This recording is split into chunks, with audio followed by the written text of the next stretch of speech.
Ladies and gentlemen, let me just check I can hear myself. And if you can give me a thumbs up to let me know you can hear me, I would appreciate that.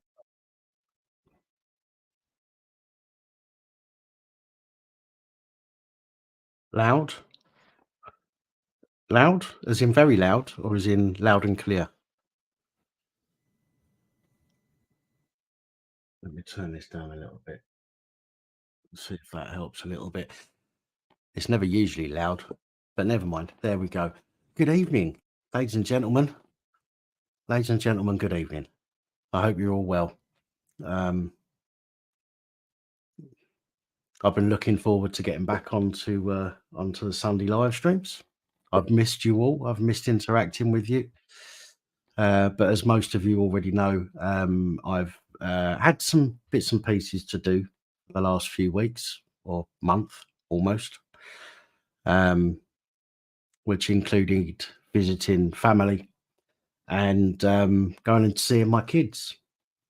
So yeah, thankfully, those the people that like to come in and say your kids don't even like you anymore. Well, unfortunately, you can't say that anymore.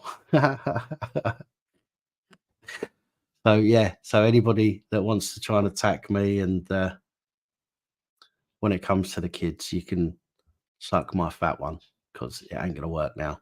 But there we go. Um, Let me say hello to a few people. Who have we got? ASMR with Holly. I've made that account managing mod as well, Holly. So just in case you forget to change over. Stuart, good evening. Peter, hello. Bleach Demon, Rob C, nice to see you. Thanks for jumping on. Hello, Stitch. Good evening, Kaz. Roger, as always. And I want to say massive thank you to Roger, who's been standing in for me for the last few weeks. It's not many people I would trust to send all of my people over to. And I've said to everybody at the beginning, like Roger will be doing the live streams. There's not many people I'd trust to take my spot on a Sunday to cover for me, but Roger is one of them, and he's done a grand job. So thank you, Roger. Very much appreciated for you stepping up like that. Soul Rebel. What else we got?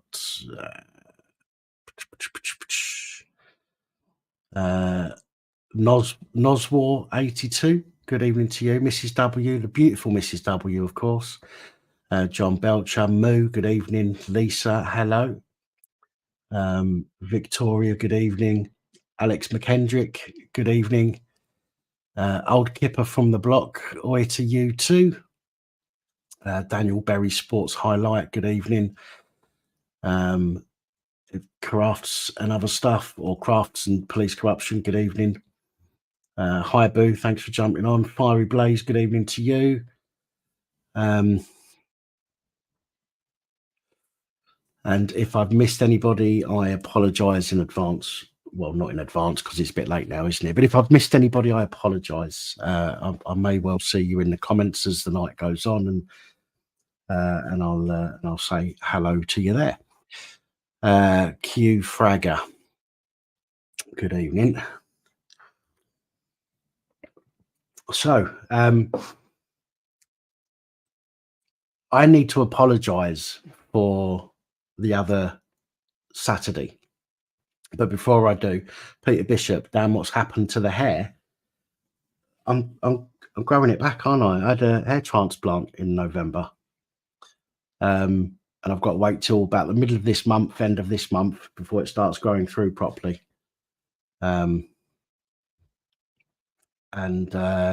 so if it looks a little weird, it is a little weird. Still got the redness at the front here, but that should go relatively soon. But no, I just want to apologise because I said that on that Saturday, on a Saturday in London, I had a plan, all worked out in my head of how it was going to go, and unfortunately, after not very long, I found myself in a situation that I couldn't cope with. And and that situation being the pain. I expected to struggle a little bit, but I certainly didn't expect to be in as much pain as I found myself in. It was genuinely excruciating.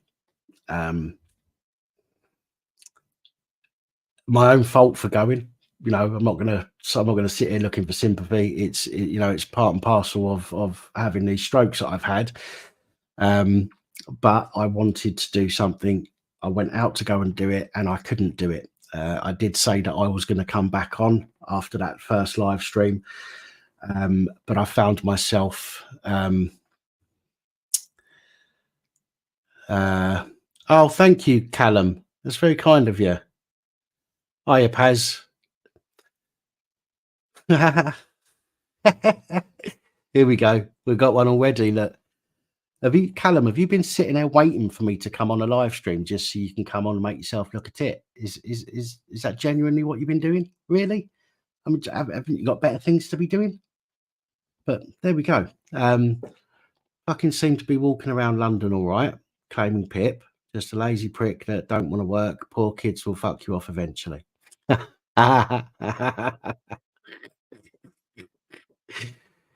You see, Callum, your comments don't bother me, and I'm presuming, calling me those names, I'm presuming you're that fucking idiot on Facebook as well. Good luck to you. Hiya, Sean. ICCTV user. Hello, Graham. Good evening, Chris. Hello, Animal Rights. No, I know. Look, I know I don't need to apologise, in that sense, but I did say that I was going to come back on, and unfortunately, I literally had to get a taxi from where I was at Trafalgar Square to the other side of London, which cost me nearly 60 quid, because I literally couldn't walk. I literally couldn't walk. I was in that much pain. I had to get a taxi out of London. And I was actually in bed for 2 days solid after that. I couldn't move. It was fucking horrible. But as I said, it's one of those things. I knew that it was going to be a struggle. I didn't realize it was going to be that bad. But I know there was a lot of people live streaming that day, so I know you didn't miss much. It's just that I wanted to, I wanted to do my own live stream whilst I was there and cover that. But shit happens. Shit happens. Good evening, Paz, by the way. How you doing? Yeah, I need to apologize. Well, I've apologized to Simon, but I'll apologize to you as well. We were supposed to meet up, but things went a bit fucking shit for me. And I was unable to make it. Drew, I've not had a tumour. Where did you get that from? I've not had a tumour.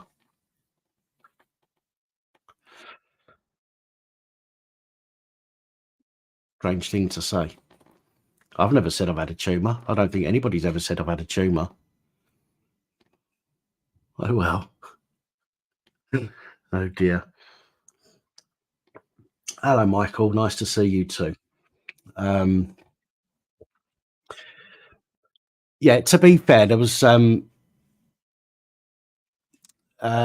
John, I have had a hair transplant. I had a hair transplant at mid-November. Yeah, to be fair, with regards to Welshie, I mean, I didn't go down there to meet Welshie, and there were a few people that said, "Oh, Welshie just fucked off and left you," and blah blah blah. I didn't go down there with Welshie. I wasn't, I saw Welshie while I was down there. I'm not going to hold him up from doing what he had to do because I was unable to carry on. The fact that he went and done what he needed to do is, I've got no issues with that at all. I managed to get out of London safely, but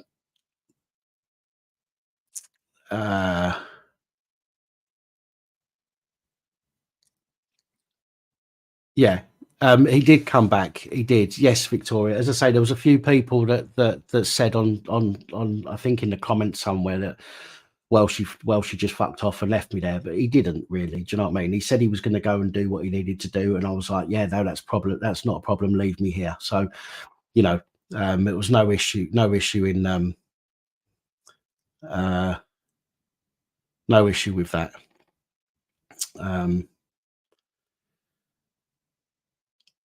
Where are we moving to? Let's have a look. What's happening here? Uh, so I need to try and get back into the swing of things. It's been a bit of a mental 3 or 4 weeks. Seeing my mum, my dad, my brothers and sisters, meeting up with my kids. That's gone really well, and I'd love to show their pictures. I'd love to show some pictures of me and the boys on here. The problem is that there are some sick fucks out there like that twat earlier who will no doubt use that picture and drag my kids into an issue that he's got with me, and that's the last thing that I want to. That's the last thing I want to do. Do you know what I mean? Is get people involved in being dickheads to my kids. So unfortunately, although I do have some pictures, I can't share them on here, which is a shame that there are so many fucking knobheads out there.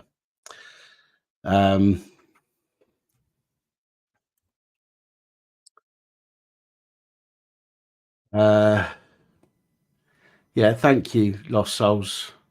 Appreciate that. Yes, everybody that watches this channel knows that I've had several strokes, and yes, I still smoke. And what? And what? What are you gonna do? You know what I mean? So fucking what? I smoke. I enjoy smoking. I'll continue to smoke. And little comments like that mean nothing, unfortunately. What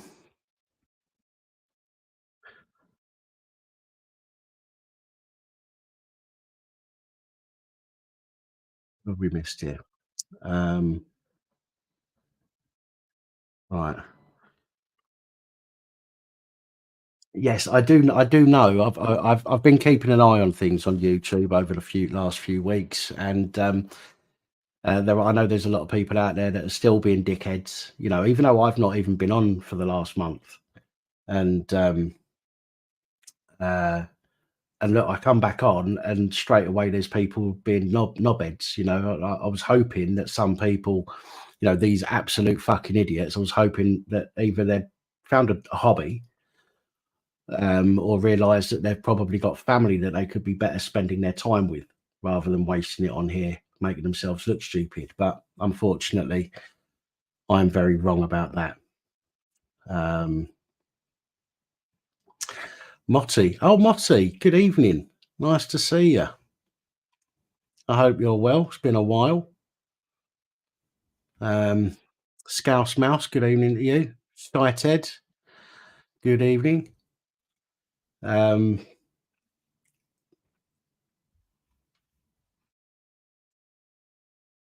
Old Kipper from the block, Frankie Love, Nut Maiden, Resist the Dystopia, Robert Paris, welcome to you all.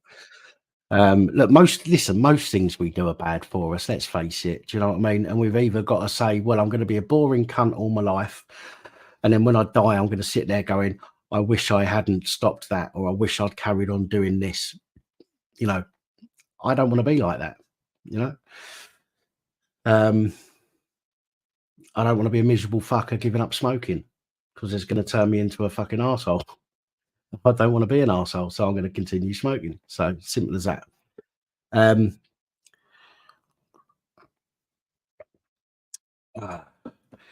Good evening, Mr. Vet.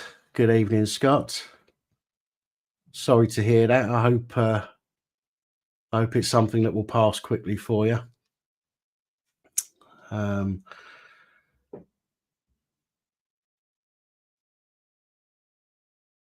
Well, now we're going to try opening the phone lines in a few minutes.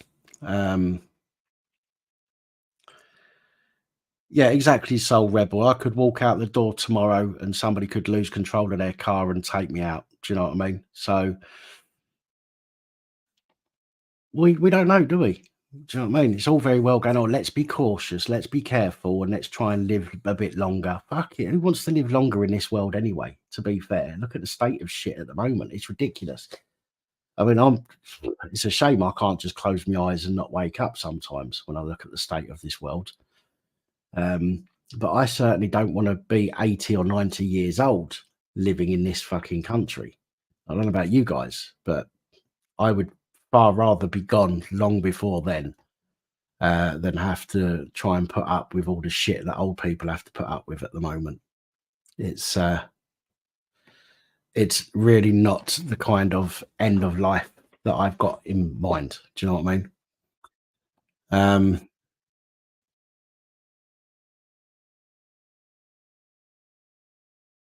Hello, Ricky. Nice to see you.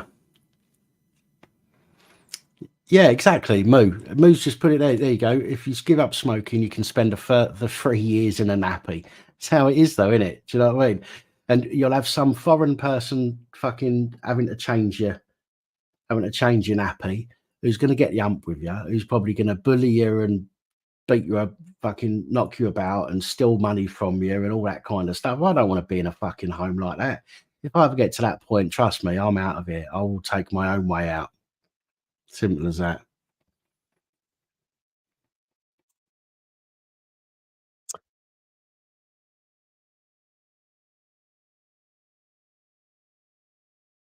It's all right. It's doing all right, bearded vet. It's doing all right. It's getting there. Free rider. I do drink. I don't drink very often, but I do drink. Occasionally, I'll do a bottle of brandy on a Sunday night. Um, I was doing that every week, every Sunday for quite some months, and I've not had a proper brandy Sunday night brandy drink for a while. Um, but unfortunately, smoking isn't quite the same as drinking for me. So smoking is such a bad habit. I'll do it even without thinking about it. Drinking, I need to think about it. I don't just go and pour one and go, oh fuck me, where did this come from? I have to physically think, "Right, I'm going to go make a drink," and then go and make the drink. Cigarette, I just open a packet, put it in my mouth, light it up, and and then I'm like, oh fuck me, I didn't realize I just lit that up. Um, and the drinking side of things is no issues. Do you know what I mean? I'll have a drink now and again. That's it. But smoking keeps me calm. Keeps me calm. Um,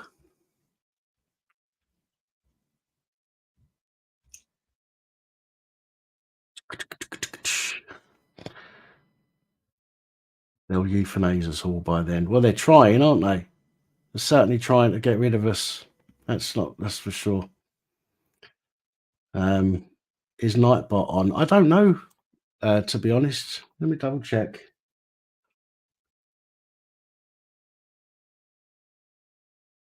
Could be.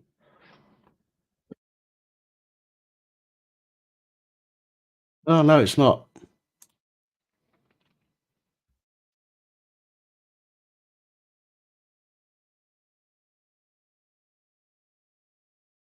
Right, now it should be.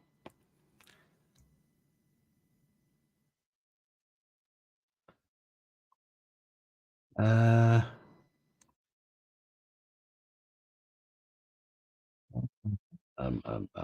yeah, it should be on now. We'll see. We'll see if that pops up anyway. I love shrooms and weed. I'm not a big fan of weed. The smell, I'm not keen on it. Got no issues with people having a smoke, but I personally I'm not one for smoking it myself. Um,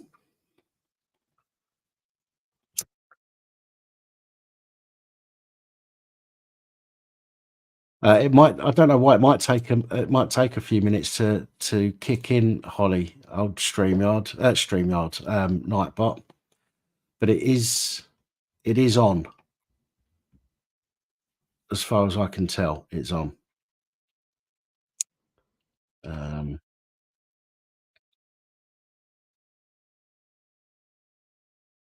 yeah. It does say that it's on. Anyway, I am going to open the phone lines up because I know there's some people no doubt will want to phone in, as there normally is, and you've not had a phone in for a while. So, oh, there we go. There's Nightbot. So let's get this up and going.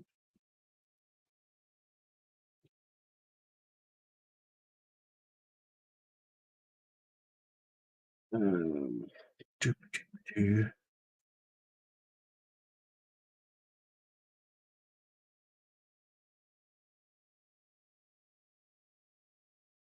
Okay, let's give that a crack. Whether it works or not is another matter. But 01515289590 is the number if you want to try and call in. Bear with me if you're the first caller. Bear with me while I make sure everybody can hear you first. But there is the number if you want to give us a ring. As always, share a story, whistleblow, talk shit, call me names. I don't mind. Talk about anything that tickles your fancy.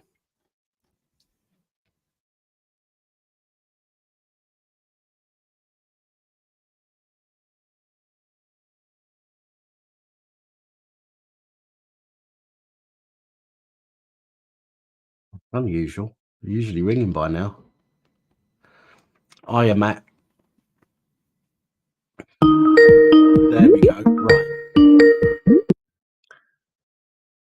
Okay. Hello. Okay. Hello. Hi. I thought I'd be the first one to ring in. So I'm always normally here. How you doing? All right, mate. All right. Yeah. Time for that bit of advice you gave me the other week. Just give me 1 second. Let me just make sure that everyone can hear you first before we carry on. No stress. Can you let us know in the comments if you can hear?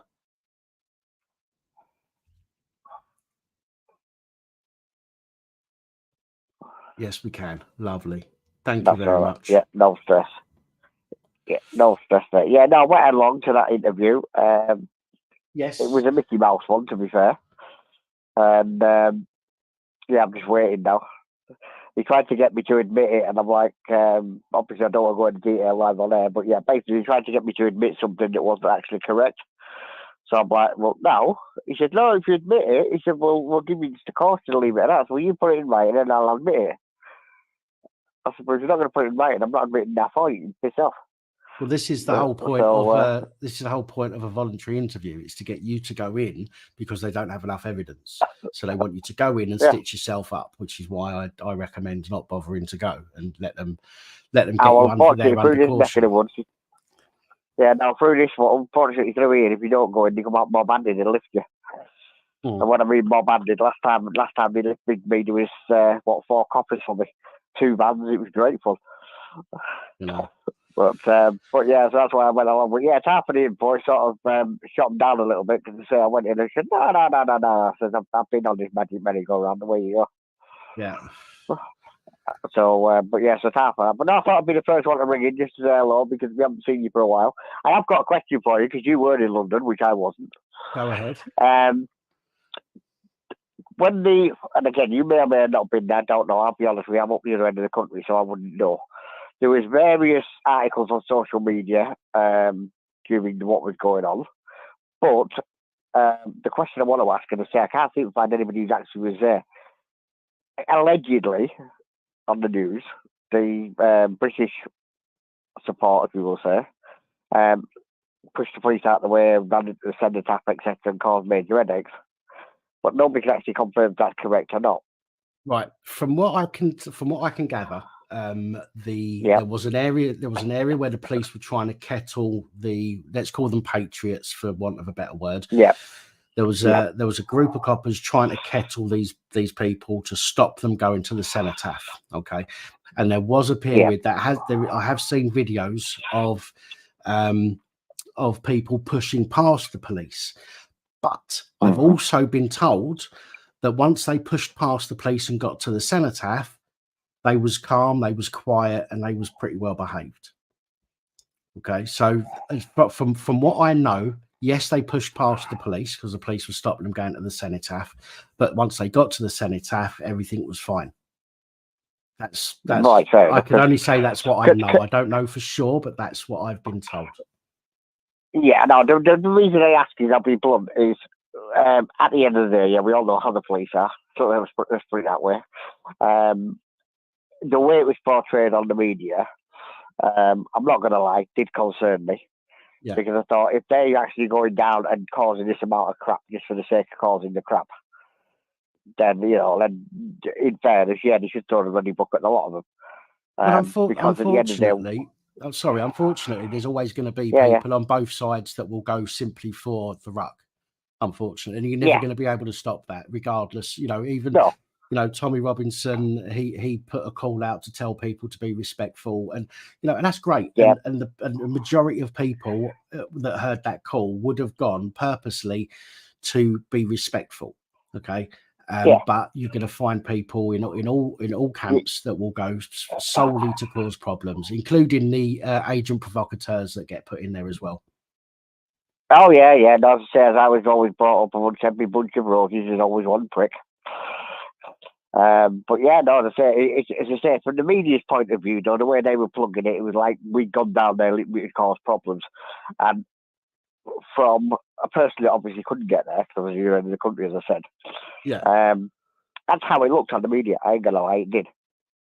But I'm not one of these sheep that automatically believes whatever's on TV. I like to do my own little bit of digging and whatnot. And I have asked around, and this is where a bit that's thrown me, is nobody seems to have known. Yeah. Which is part of the reason I say I hope you're going to be on tonight, because I thought I'll bring up because he was there. The mainstream media picked some very well edited video.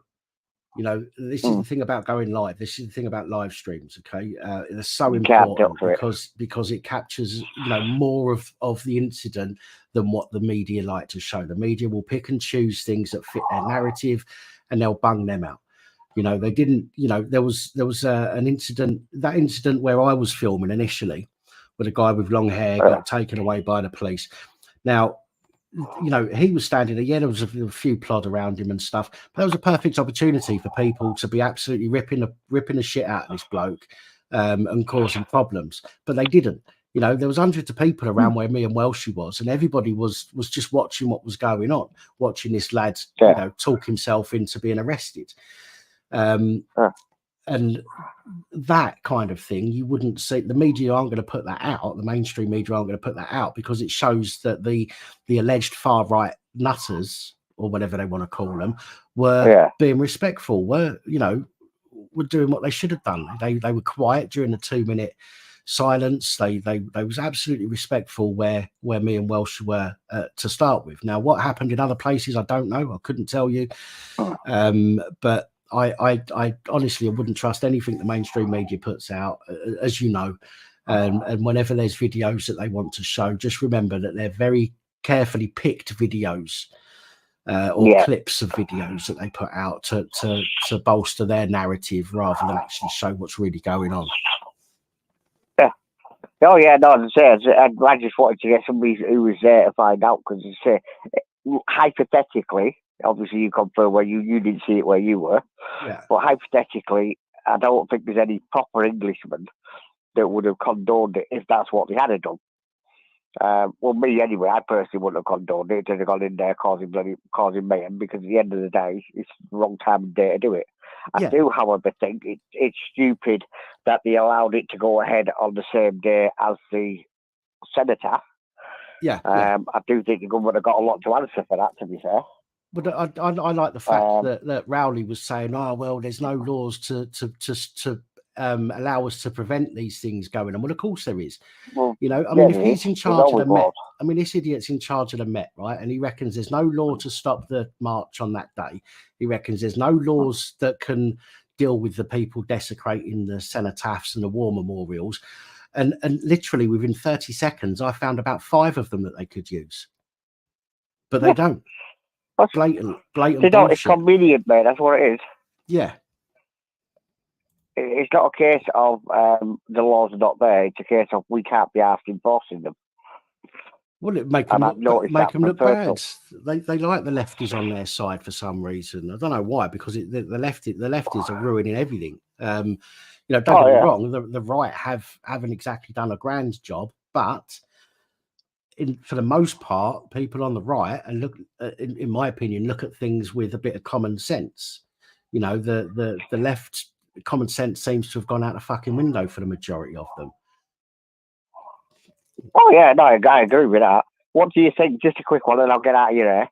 What do you think about the latest one where they've turned around and said that now they've cancelled the H2 or whatever the hell it is, the trains?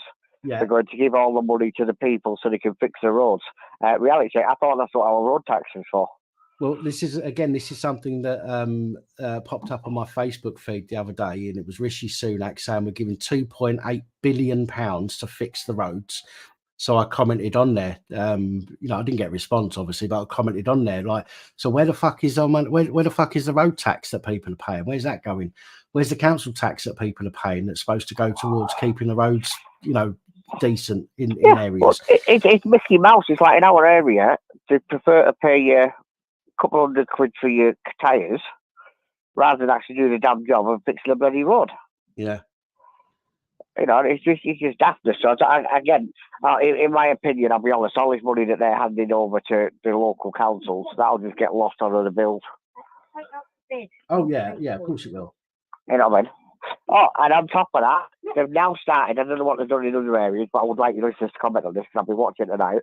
They've now started getting the local bid to do the street cleaners. Getting the what, sorry? Which local bid, business improvement district. Right. The Mickey Mouse set up. Basically, if you don't know what a bid is, I'll go on quickly. It's a group that was set up by national government where local business people, I use that term very loosely, can get, if you're a business in their catchment area, you have no choice, you have to pay it. Yep. Okay. Same as your council tax, etc. Then the people that are in charge of that, i.e. the bid managers and the bid board, which again are all, to be fair, handpicked by themselves. Right. They are in our area anyway, decide where that money's going to go. Now, they're supposed to spend the money to improve footfall for the local business area.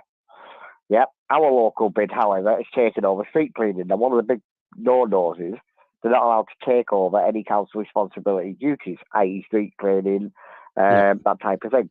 But the way our council's getting around it is they're saying, no, they're not taking it over, they're enhancing what they're already doing. But when they're not doing anything in the first place, to me, that's not enhancing. Well, no, enhancing is to give something extra to something, isn't it? It's to add a value to something that's already existing. Yeah. But this is how Mickey Mouse it is. But yeah, if you get bored and you want to laugh, honestly, check out BIDS UK. BID is spelled as, and it's Business Improvement District. It's the biggest way of printing money that's ever come across for the general public. You set one up in your local area. The local authorities say, yep, okay, great, get on with it. You then basically pick however many committee members you like. All businesses have to pay a percentage of the business rates to you on top of the business rates. And that can be anything from £50 to £5,000, depending on how big your business is, what the business rates are. Right. Yep. And then you get to decide where you spend it. And the people who pay the money into it don't get a say in it. Right. Well, I've opened it now. I've found the website for it. Have a read of that when you get bored. And as I said, you'll be shocked at the way they do it. And it's been set up by national government. And all it is basically is the bid board members get to choose where they spend your money. We're fighting one. I've been fighting one local area for about 5 years. But every time we've got them on something, it's been like a minor little issue. So they've had like a rap on the knuckles. Yeah. But that's as far as it's gone. But now they've taken up the street cleaning. We've got them back to rights. So we're waiting now to see what the response is going to be. But yeah, it's quite fun. But yeah, when you get a chance, just have a read of that, man. Honestly, you'll see. You want to set one up. You'll be set for life. So I'm just looking here. It says the vast majority of bids are not-for-profit companies limited by guarantee. So they're like, I suppose there's something like, or supposed to be like community interest companies. That's right. If that's the case. But again, it says, but yes, so you can basically set one of these things up yourself, and potentially rake it in. Yeah. And the way it works is the council collect the money for you. Honestly, it's like, say you're a bid, yeah. what you do is you set the bid up. You say, I want to do, I don't know, in our area, it's a town centre. Yep. Right. Every single company, from a doctor's to a chemist to a fruit and veg to a car park, even toilets, anything that's a building, yeah, it's got a business rate on it, Right. has to pay the bid. And then even a photo booth, you've got a photo booth in a building, you've got to pay the bid. Okay. And what they do is local authorities send it out with your bill for your council tax for the year with your business rates, and you cannot refuse to pay it. And you haven't even signed the contract. Okay. That's how Mickey Mouse is. You do not even have to sign a contract. The way it works is because it's majority of people say we want the bid, yep. You vote no. If the vote goes through as a yes, then you have no choice. You have to pay it. And in our spot, the killer with that is the local authority own 99% of the areas it's in. That they get 51% of the votes because they own all the car parks and the public toilets and stuff. Yeah. Yeah. So they can force it through, and then they can then say to the local bid in our area. Anyway, I know it's like elsewhere in the country. I know there's problems up and down the country with it, but they can then say to their bid, right, well, you take over street cleaning. You bring in your mate who's a street cleaner, for example, and get him to power wash the streets, and you pay him, and then we'll pay you a percentage on top of what you're paying him to do it. So you basically print your own money. Right. Oh, that could be interesting. Have a look, mate. It could be a way to make a few quid. Well, it's exactly that, mate. Honestly, the only people that make money when a bid's involved is the board members. Yeah. It's like we got them about a year ago because he actually had, I love this. Their accountant was on the board. His secretary was the secretary of the bid. Right. Right. The printer company that we're using was a board member.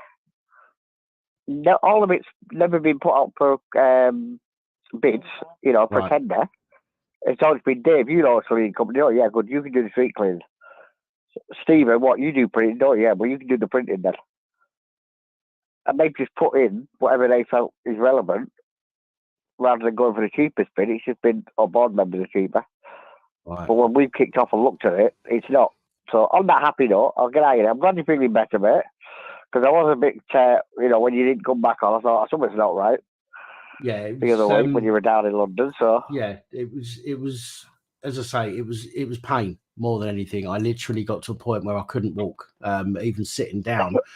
It felt like I was almost paralysed from the waist down because of the pain, and it made me sick. The pain was so bad I actually threw up as well, which was quite embarrassing. But it taught me a lesson. You didn't do it on a copper.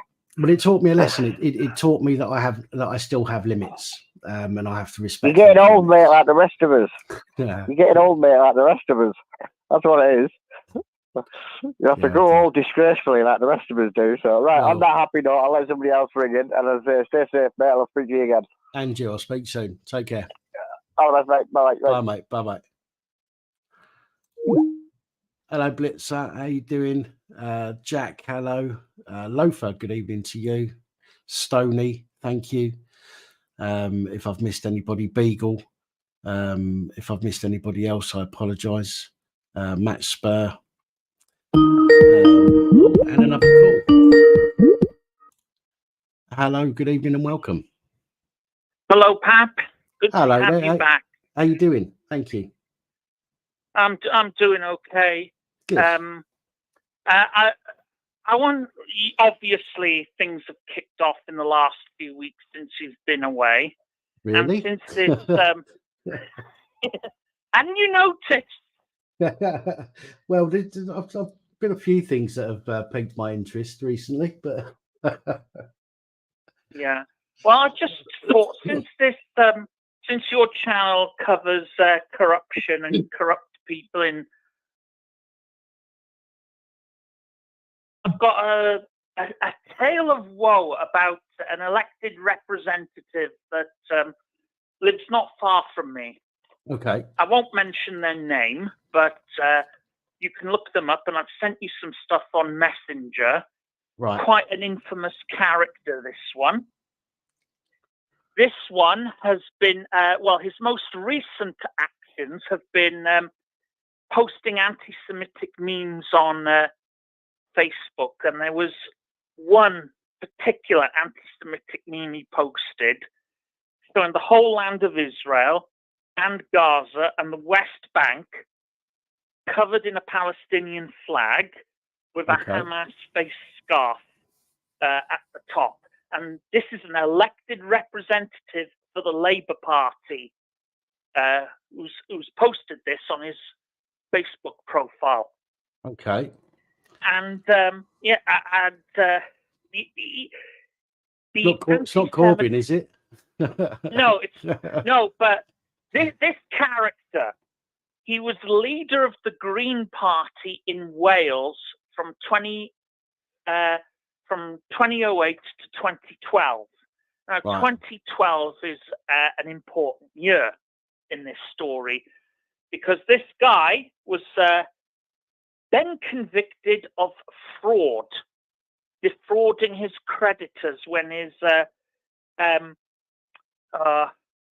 psychoanalysis or psychotherapy business went under. He defrauded the tax man and he got a suspended sentence. Right. And the judge said that he had led his creditors on a merry dance, the biggest of which was HMRC.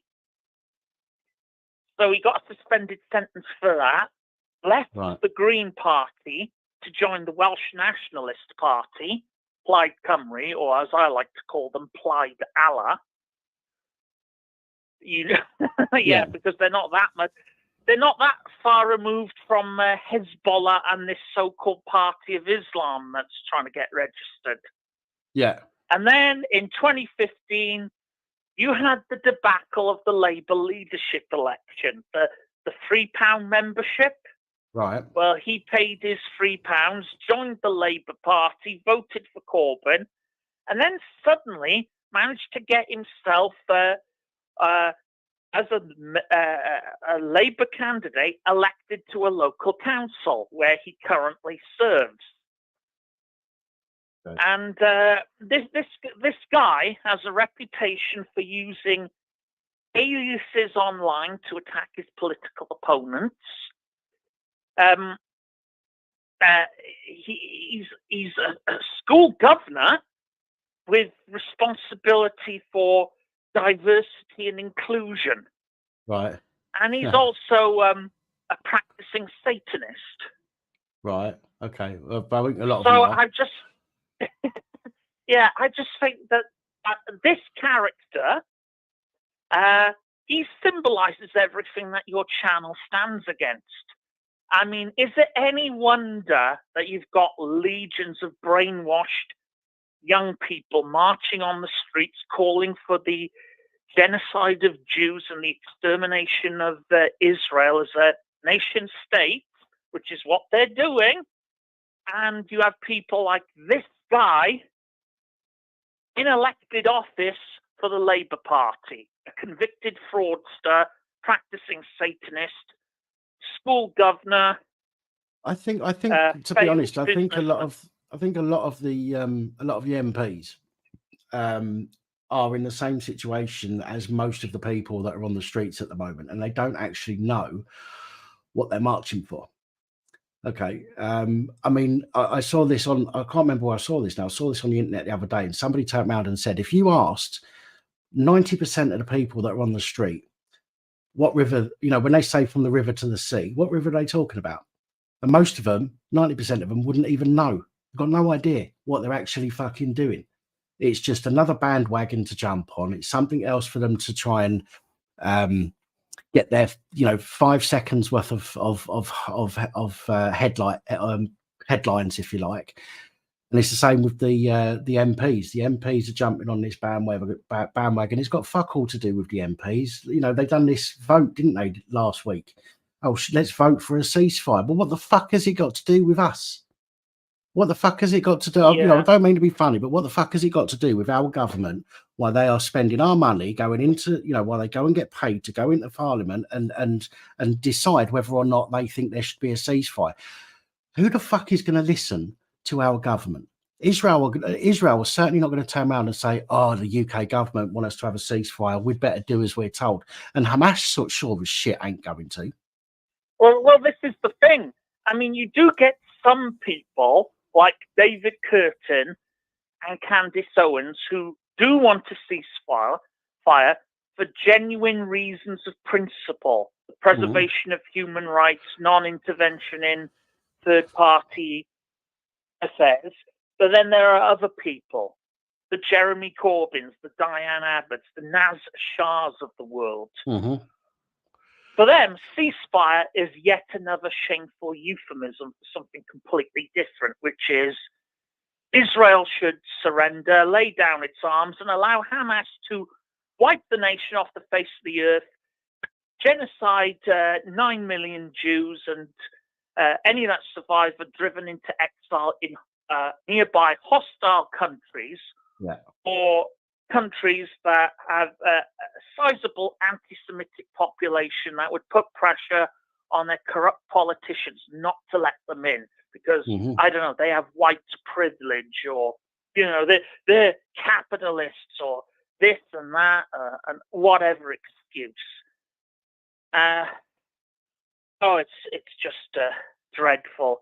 And you know who else is also dreadful? Is that piece of shit Nick Griffin. Now, I know there's a sizable contingent of your audience who, let's say, have leanings towards people like Griffin, but I will say this to them. Nick Griffin is no white nationalist. He's not even a white supremacist. He's just a hate-filled anti-Semite who wants to watch the world burn, so long as the Jews burn first.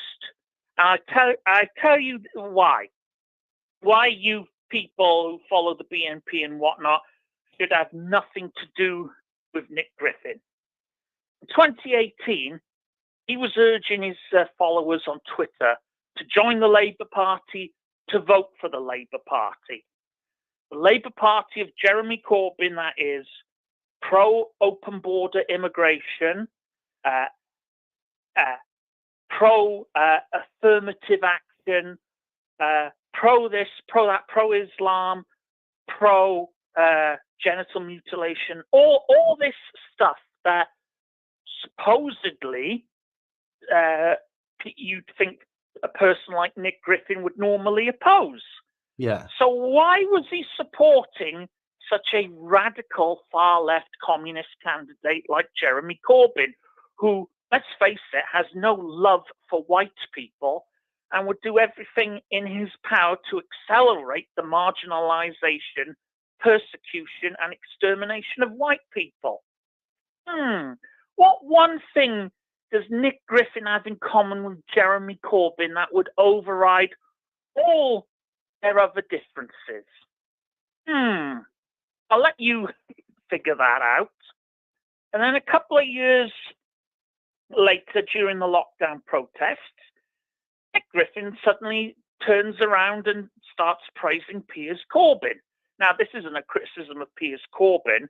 This is a criticism of just how unprincipled Nick Griffin is.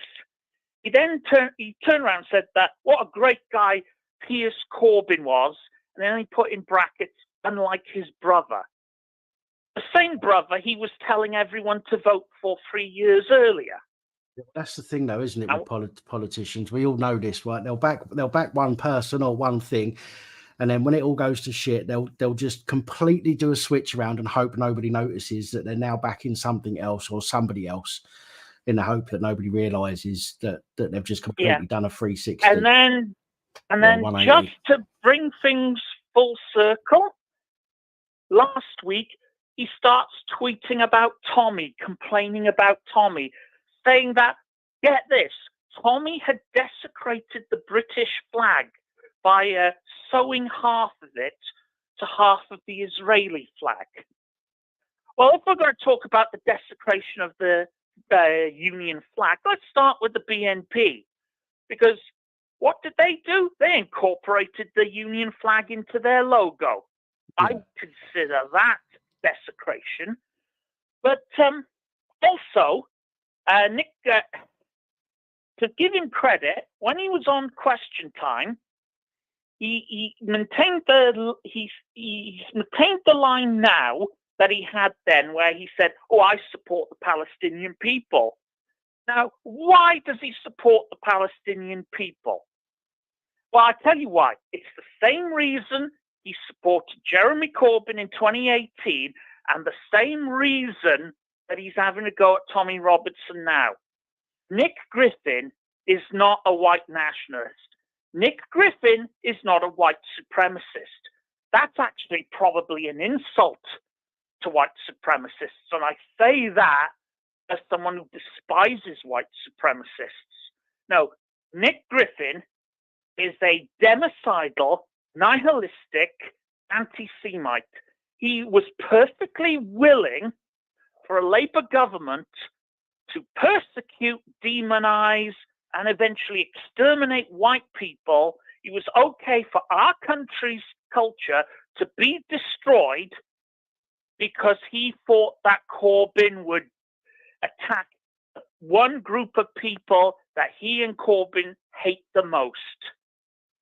In other words, Nick Griffin's philosophy is, I don't care what happens to white people. I don't care about white culture, white civilization. I don't care about Britain at all. All I want is to get rid of the Jews. That's his mentality. He would vote for an open borders Islamist if he thought that the Jews would be exterminated. He's not a white nationalist. He's a hate-filled sack of shit. And I think there's a lot of people out there that are like that, unfortunately, hate-filled sacks of shit, and they hide behind their politics to hide the fact that they are fucking animals. I mean, you know he's a hate-filled sack of shit because even the BNP picked him out. As mad, bad, and dangerous as people like Mark Collette, Patriotic Alternative, and the BNP are, even they are not as batshit as Griffin. I mean, yeah, they hate the Jews, but they're not willing to throw the baby out with the bathwater, so to speak. Yeah. Griffin is, and I urge all you white supremacists and the like out there. I don't agree with your politics. You don't agree with mine, but you have to agree with me that Nick Griffin is no friend to the white man. He is no friend at all. He is perfectly happy to throw you under the bus so long as he can throw the Jews under the bus as well. Is that someone you want to associate with? Is that someone you want to follow? Is that someone you approve of? Well, because believe you me, I don't think all of you, even in your brain-addled state, are that delusional and as far gone as Griffin. I think, as I say, unfortunately, there's a lot of people out there like that. They hide it well behind politics and policies and things like that. But there are in government or positions of or in governmental positions, shall we say, who are vile, racists, anti-Semites, that I'm trying to think of the way to put it.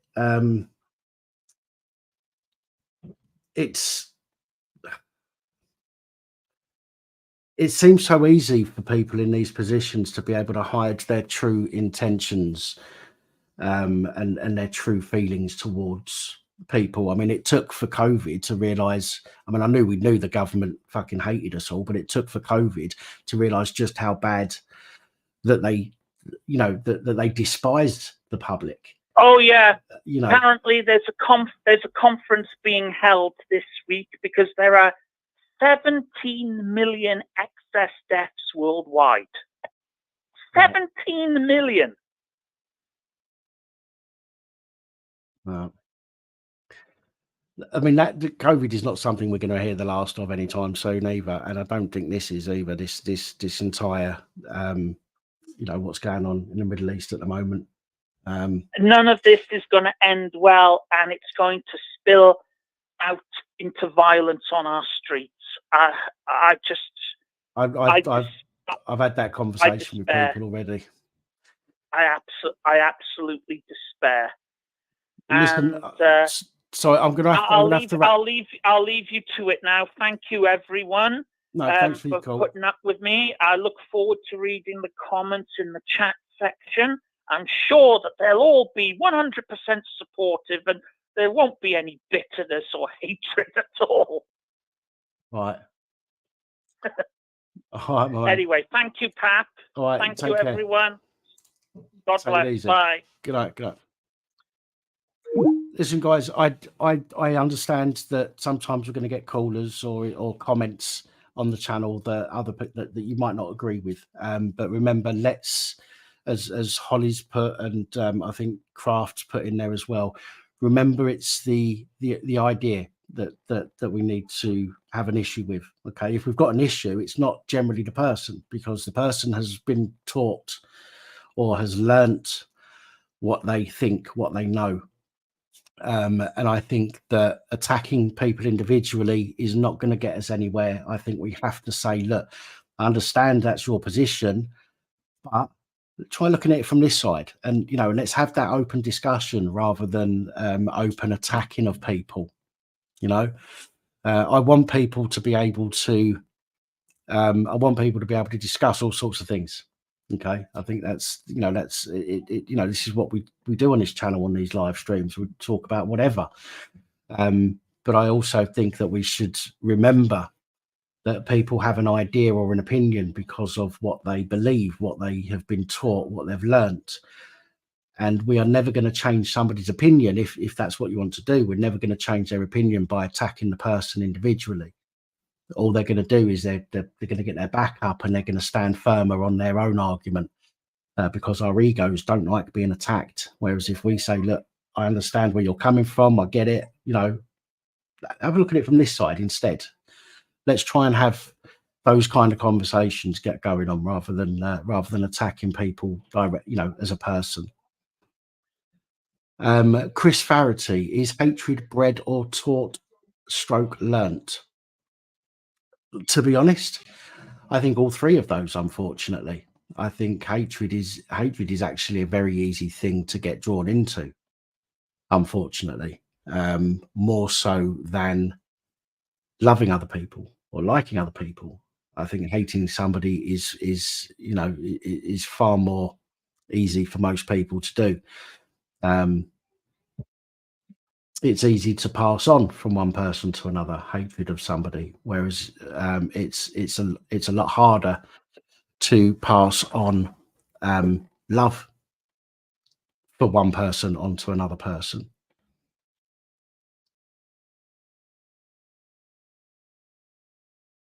Hate is the lazy option. Yeah, it's the easy option. Resist. Absolutely, I agree with that. If that's what you meant, the easy option is the lazy option. And I absolutely agree with you.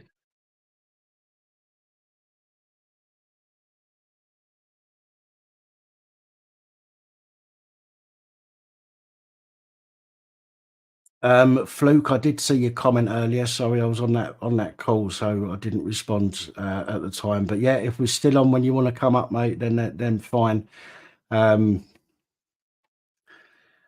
just let's remember what I've just spent the last two or 3 minutes saying. I don't want you coming up here if you're going to start calling somebody a dickhead because of their views.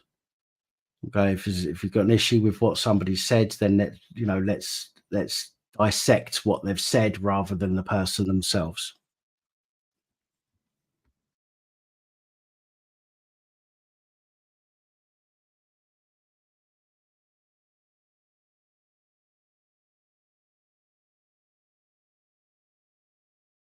Well, old Kipper, I believe. Oh, wrong one. Didn't Wembley have that at one point? Didn't they have a call to prayer coming out over Wembley Stadium speakers at one point a couple of years back?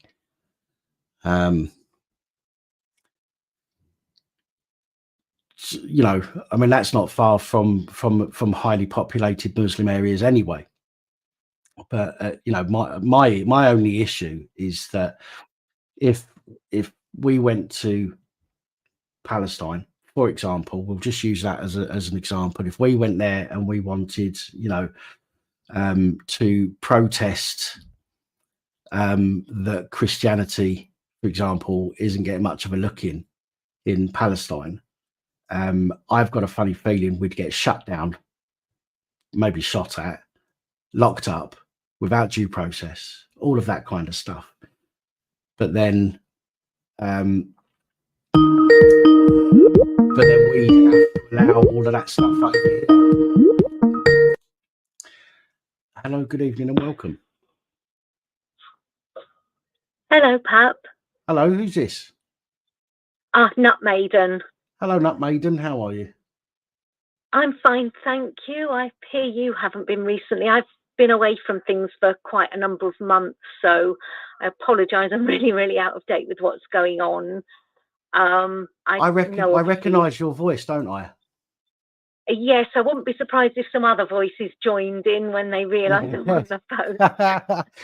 Yeah. How's things been? How are the girls? I won't say names, but how are the girls? Yeah, crazy as ever. One's really into Barbie, and the other one's, well, they're both into art, which of course you know, don't you? Yeah, I've got the picture on the wall right in front of me here. They've come a long, long way since then. They're having tuition, so wow. yeah, doing really well. So we'll catch up with all that. Send you another nice picture maybe if you want one. Yeah, why not? I've still got room on the wall, so yeah, absolutely. Yeah, so I think there was something you were saying a while ago about the DWP. I'm not quite sure what it was because, as I say, I haven't properly caught up with what's going on with you. Have you been having problems with them, or is it just the system generally? No, I think it was somebody on here earlier was trying to suggest that I don't require the assistance from PIP, for example, because I went into London a couple of weeks back to try and cover the events that were going on in London. Unfortunately, after about 45 minutes or so of walking, I almost crippled myself, and I actually had to leave London because I couldn't walk anymore. And there's a few people that like to try and rile me by saying, you know, that things like, oh well, you was all right to walk around London, but you're still claiming PIP, blah blah blah. People haven't got a clue what they're talking about. I just laugh that off. But that's what I think it was that you're referring to. Yeah. I mean, it's a difficult situation. I mean, as you probably remember, I'm a carer, and yes. My eldest, to speak to, you'd think absolutely no problem because it's one-to-one and she knows you and so on. Yeah. But day-to-day life, she can't manage things like, you know, if I go and ask her to, you know, dial a number on the phone that's already programmed in or something, or just press a switch down for our heating to turn on, and you wouldn't think that could go wrong, but the things that go wrong just doing that, or you know, I say, have you turned on the heating? You know, I'm really, really freezing. I've got hypothermia. What's wrong with me? And I've been sitting there for an hour, and she's forgotten to press the switch down. And you know, people might not think that that's a condition that, you know, it's not a proper disability because she doesn't use a wheelchair or it's not physical as such, but it has, you know, physically she's not safe to do like boiling kettles. You think she could do that in her 20s, but no way. Well, people seem to see a snapshot of your life and think that that's how things are all the time for you, you know, and unfortunately they don't realize that even people with severe disabilities can have good days. Occasionally, might not be able to walk if they're in a wheelchair. I don't, that's not a good day. That's a bloody miracle. But in some cases, people can't do things on some days that they can do on 1 or 2 days a week or whatever it might be. and people don't see all of that stuff behind the scenes, and they think that because your disability isn't visible, they think that you're trying to have people off, you know. Yeah, and it's sad. It's really sad, especially for the people who can't let, or should we say, I mean, I can handle a lot of the grief that I get from people. There's going to be a lot of people out there that it would upset if they started getting targeted and bitched about.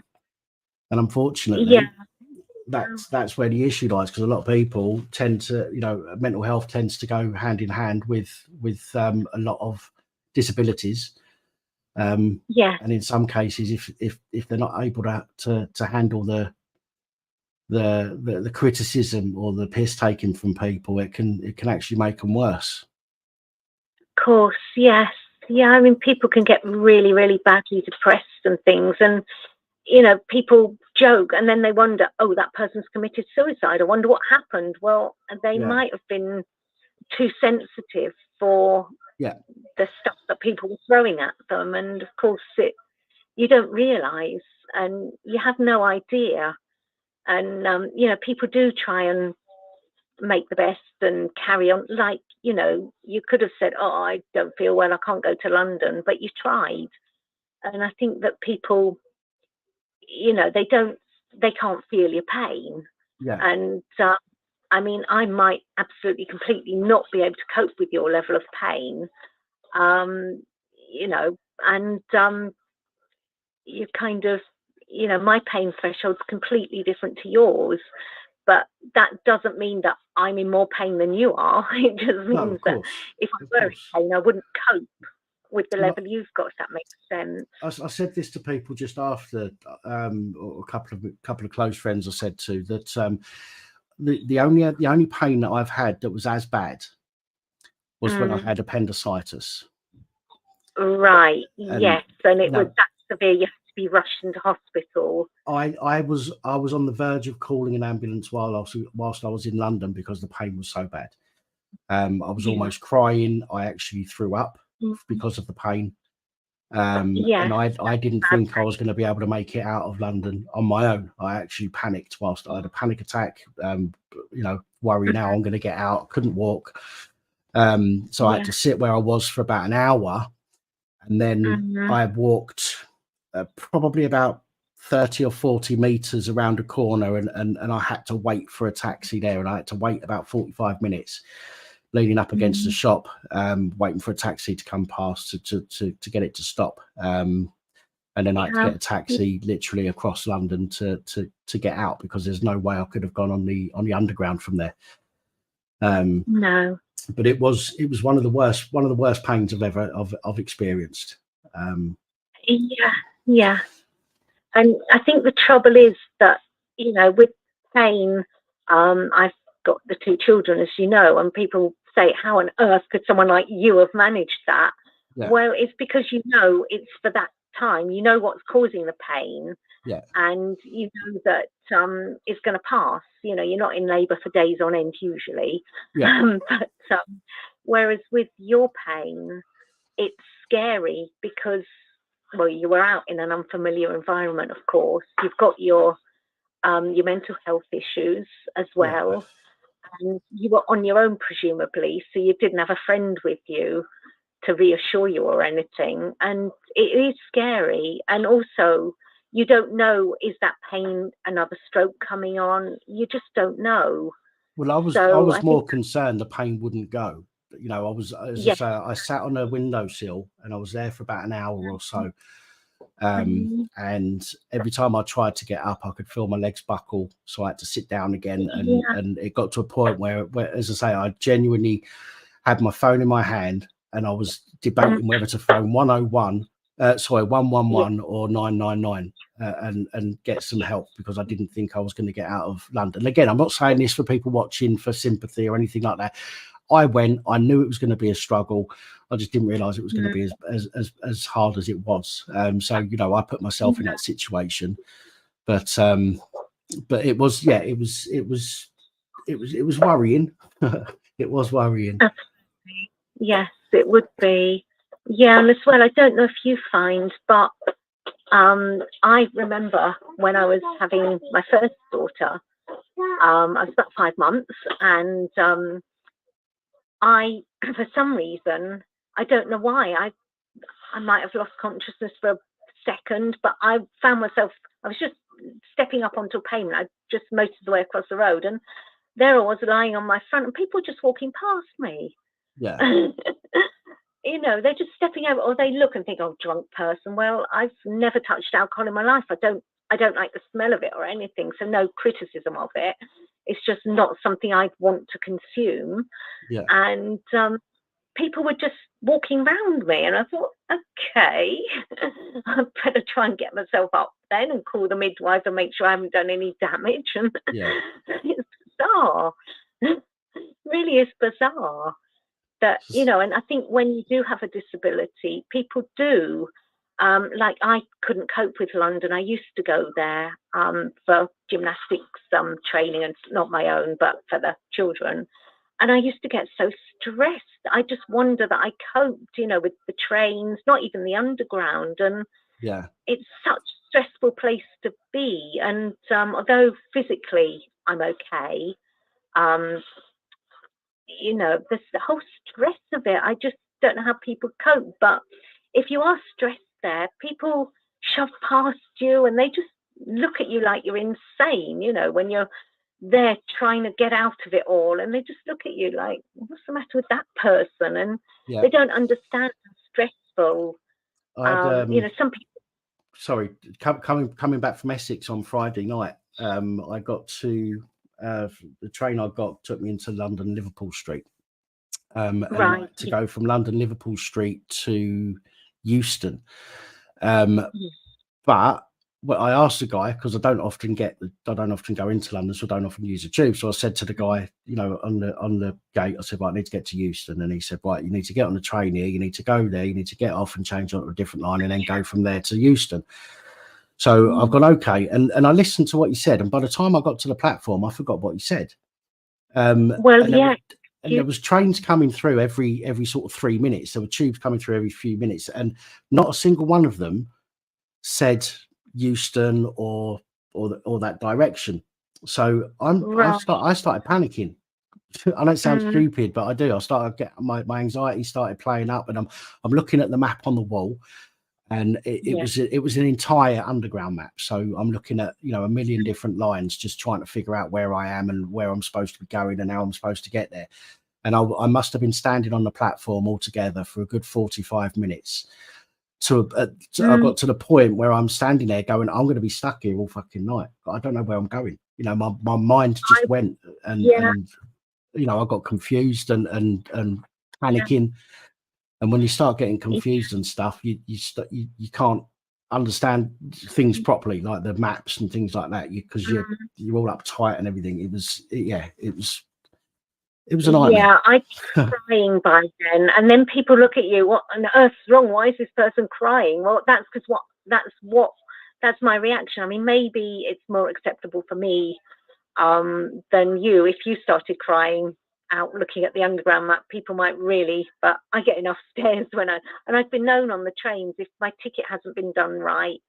Certain train staff can be a bit unhelpful at our local station, and they give me the wrong ticket, and I don't always realise. And then when you get there and the staff are there, and I've cried before now, and again they think, what's the matter with her? Well, you know, you're stressing me, and you know, it's really hard because you know, I guess mental health is a hidden disability. Yeah.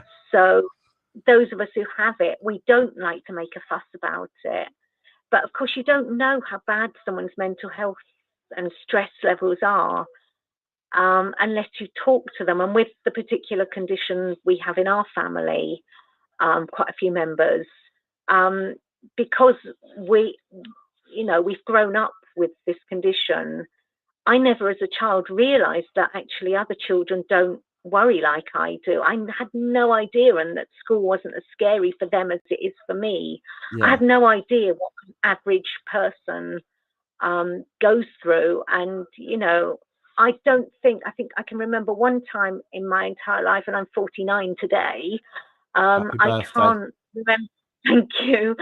There is one time in my life where I was walking along, and thinking, actually, I don't feel stressed. That is the only time in all these years. And I guess the average person might say, actually, that's a bit strange. I'm assuming, I don't know, because that's all I know.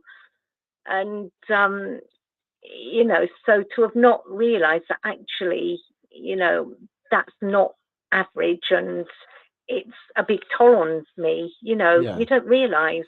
And you don't like to tell people, actually, I'm too stressed, I'm not doing that. You know, I've always done what people think I ought to do and just gone with the stress, and it's no good, you know. Yeah. And I think we all know our own limitations. Like you said, you realised you'd misjudged yourself.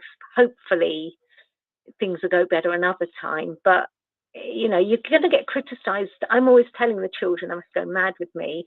There was a story we were told at school about a son and a father walking a donkey, and Right. everybody stopped. Well, why are you walking next to your donkey? Why don't you ride him? So on got the father. Why are you riding and making your son walk? So on got the son. Why are you riding and the father's walking? So they both got on the donkey. Why are you both riding the poor donkey? Yeah. And then they carried the donkey, and then everyone laughed. Oh, look at them carrying. Well, you can't please anyone, not No. let alone everyone. You can't please anyone, Yeah. you know, Right. whatever you do. So I'm always quoting that one to the children when they say about, you know, I think people think this. I say, well, yeah, you're going to get opinions, and Yeah. you just have to use your own judgment, and that's the way it is. But you know, if you Unfortunately, weren't entitled, yeah, you know, if you weren't entitled for your benefits, you wouldn't have them. They're not easy to get. We know that. oh God, no, they're not. Yeah, and it's degrading what you have to go through, the questions you're asked and the way you're asked them, and you've got to justify your own, you know, your own existence, really, haven't you? Yeah.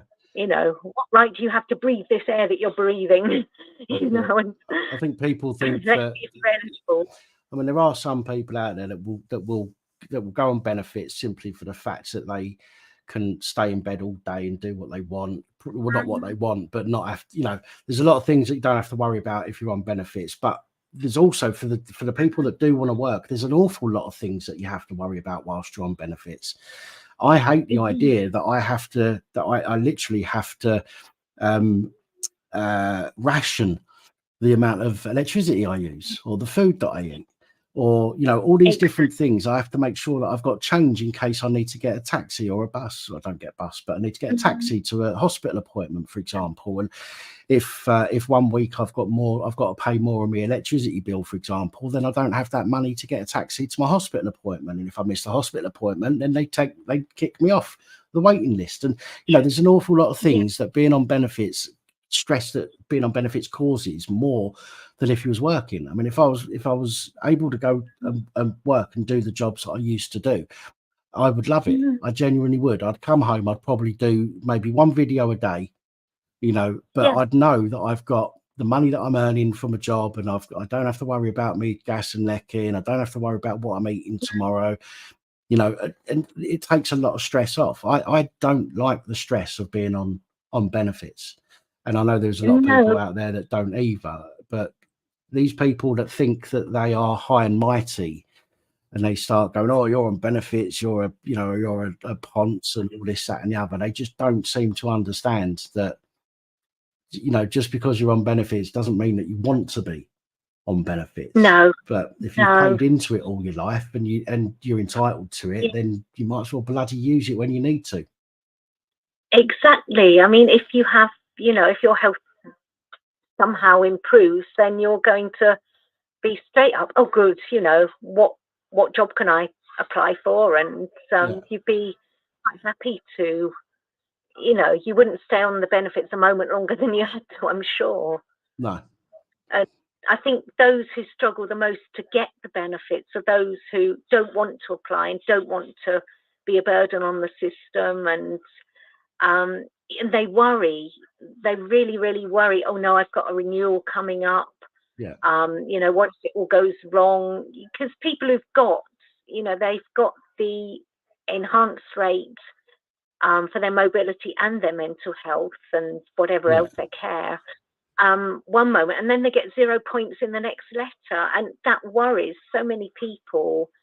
Whereas, of course, those who might claim benefits and, you know, do work on the side or whatever they might do, Yeah. you know, that's where the problem is, that they're not maybe needing what they're applying for, yet somehow they're able to get it. So it doesn't really, they don't rely on it in the way that people who aren't able to work do, and it's really difficult. Yeah, I think You know, I think a lot of people that get it easily are the people that know how to play the system. The people that, yeah, you know, it took me over a year to get PIP. Took me over a year. And okay, granted, I got it backdated, but it took me over a year. Now, if I was one of these people that knows how to play the system and how to game it and all that stuff, I could have had that done way quicker, you know, and I'd probably be on the enhanced rate of everything, but I'm not. And it took me a long time to get it. And when things come up like, as you say, like the renewals and things like that, there are people that know how to play the system, and they don't get worried about it. They know what to say, they know what to do, they know how to act. But the people like myself, like you, and like many other people who genuinely need the extra support, who may not have had it in the past, who may not know how to play the system, so to speak, are the ones that end up panicking and going without. But I know that there's talk at the moment about them changing the benefit system and getting people back to work. We'll see how that pans out. I've got a funny feeling that like they normally do, they'll just pick on anybody willy-nilly, and if you don't appeal it, then you're knackered. Like with most things, you have to appeal it in order for it to go in your way. Even initial claims for PIP, a lot of people are turned down until they appeal it, and then 90% of people will actually get it upon appeal. It's hard work. It's hard work. It is. I mean, you know, we'd love to go back to work. Has somebody got a cure for our conditions? And then, we'll all go back to work. That's great. Yeah. It'd be brilliant, you know, but it's just not the way it is. Excuse me. It's been lovely talking to you. I'm going to have to, unfortunately, call it now. I've got about a half an hour or so to get a few more people on if I can. But it's really nice to speak to you again. And happy birthday. Thank you. In fact, let me just double check, because I think. Oh yes, it is. I've got it on my calendar. I do have it on my calendar. It's just that I've not looked at my calendar since I got back on Friday. But it does say that it's your birthday today on my calendar on my phone, and I didn't look. Otherwise, you'd have got an email today for that. But I'm glad you phoned. It's nice to speak to you. I hope the girls are okay. They're great. Thank you. And I'll speak to you soon. Yes, look forward to hearing the rest of your callers. No, you take care. Say hello to the girls for me. Will do. Thank you. All right, take care.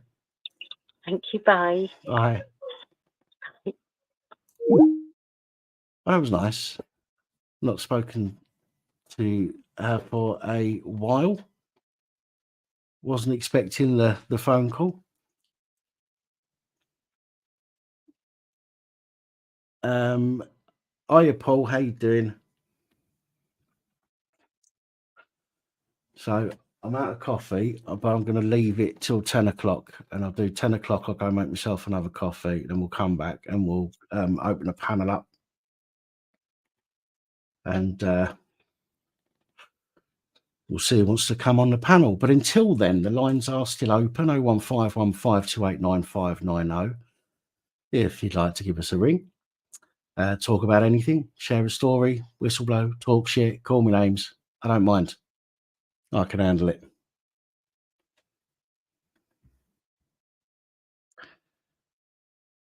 There once was a boy called Dan. He liked to eat beans from the can. I do actually. Cold beans are nice.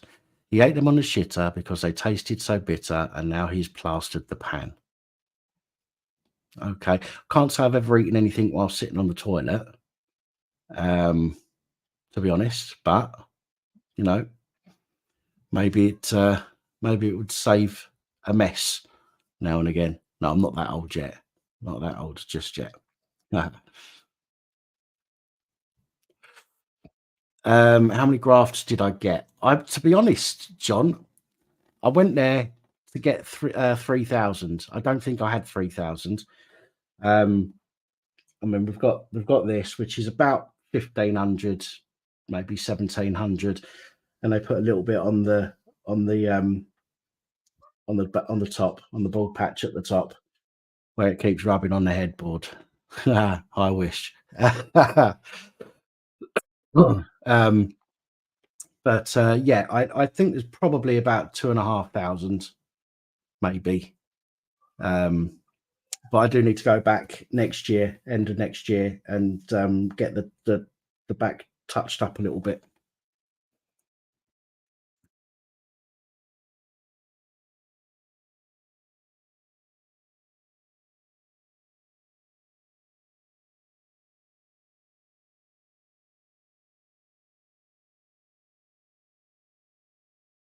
Oh God, we're all at it now. Look, there was a man called Dan who ate the contents of a pan. He ate the lot. He said, "Great Scott, oh what a man I am."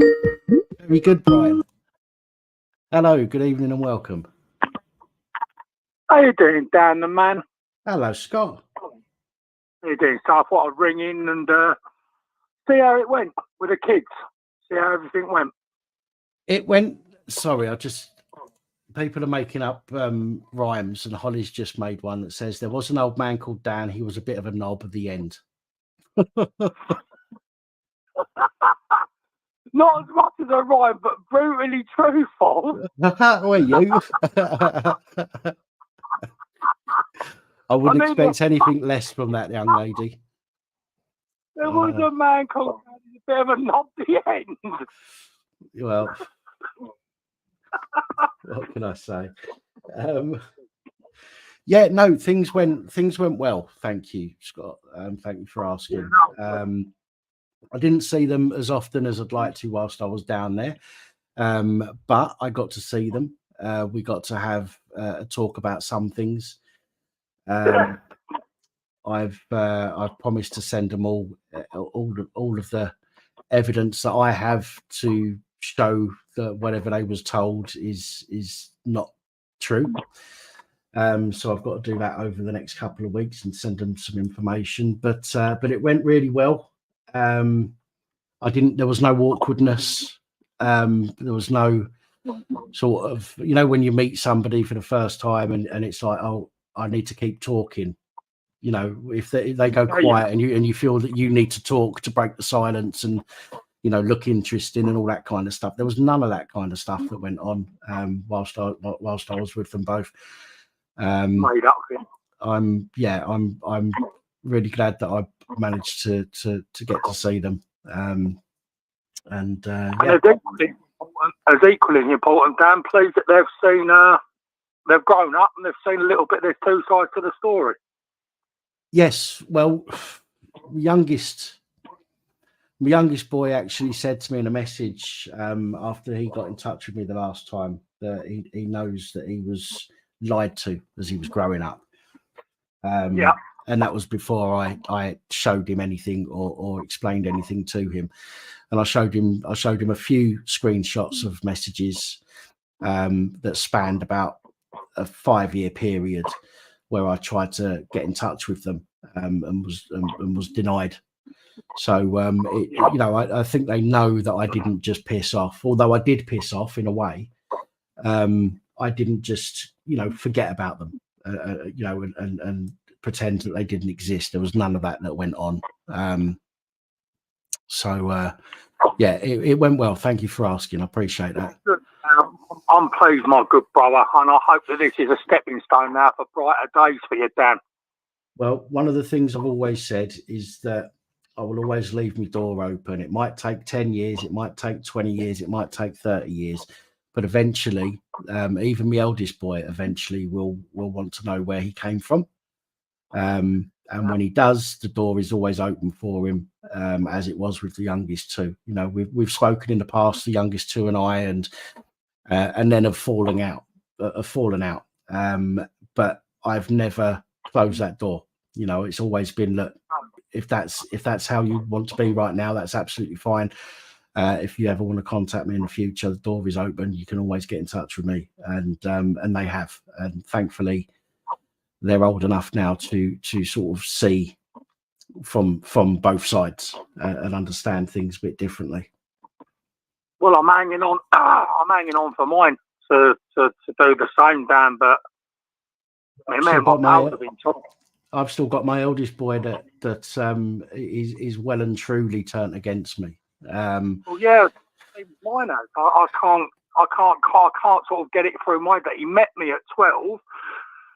He would know what good man I am by meeting of me and spending the time with me that he spent with me. But she's obviously done an unbelievable number on him. Yeah. Well, this is what happens when they're in the company of somebody that wants to turn them against somebody.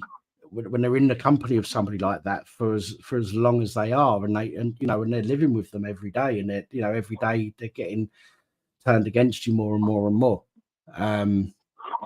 I was fostered. It took me till I think I was 23 that I needed to find my real family, my real parents, and I personally didn't go looking for them because I wanted them to be my mum and dad again. I went looking for them for a completely different reason. It was to do with my health at the time, and one of the things that put me off, unfortunately, was my dad being too full on. My real dad being way too full on. Trying to act as if nothing had happened. The last 23 years of my life hadn't happened. Unfortunately, because of that, I held back from him and my sister, because I knew I had a sister, but when I met my dad and my sister for the first time, my dad was really full on. My sister was cool. My dad was really full on, and that pushed me back. I didn't want to be, love, oh yes, dad, no, dad, blah blah blah, because he wasn't. He was never there for me. But I just wanted to know where I came from and some medical history. But because of how he was, I pushed him and my sister back. And then almost a year to the day that I met my real sister and my real dad, my real sister killed herself. Damn, man. So I never really got to get to know her. So I've always said that like I said to my two youngest the other week, I'm not going to try and force myself upon them. I'm not going to be like, I'm your dad, do as you're told, or any of that stuff. At the end of the day, I'm a stranger to you, and I need to. Excuse me. You need to get to know me as me. Getting to know me as your dad is not going to happen, because I'm not really your dad anymore, because I never brought you up. But you will get to know me, and whatever you think of me as time goes by is entirely down to you. I certainly wouldn't try and force or push myself onto them in any way. And I think that, excuse me 1 second.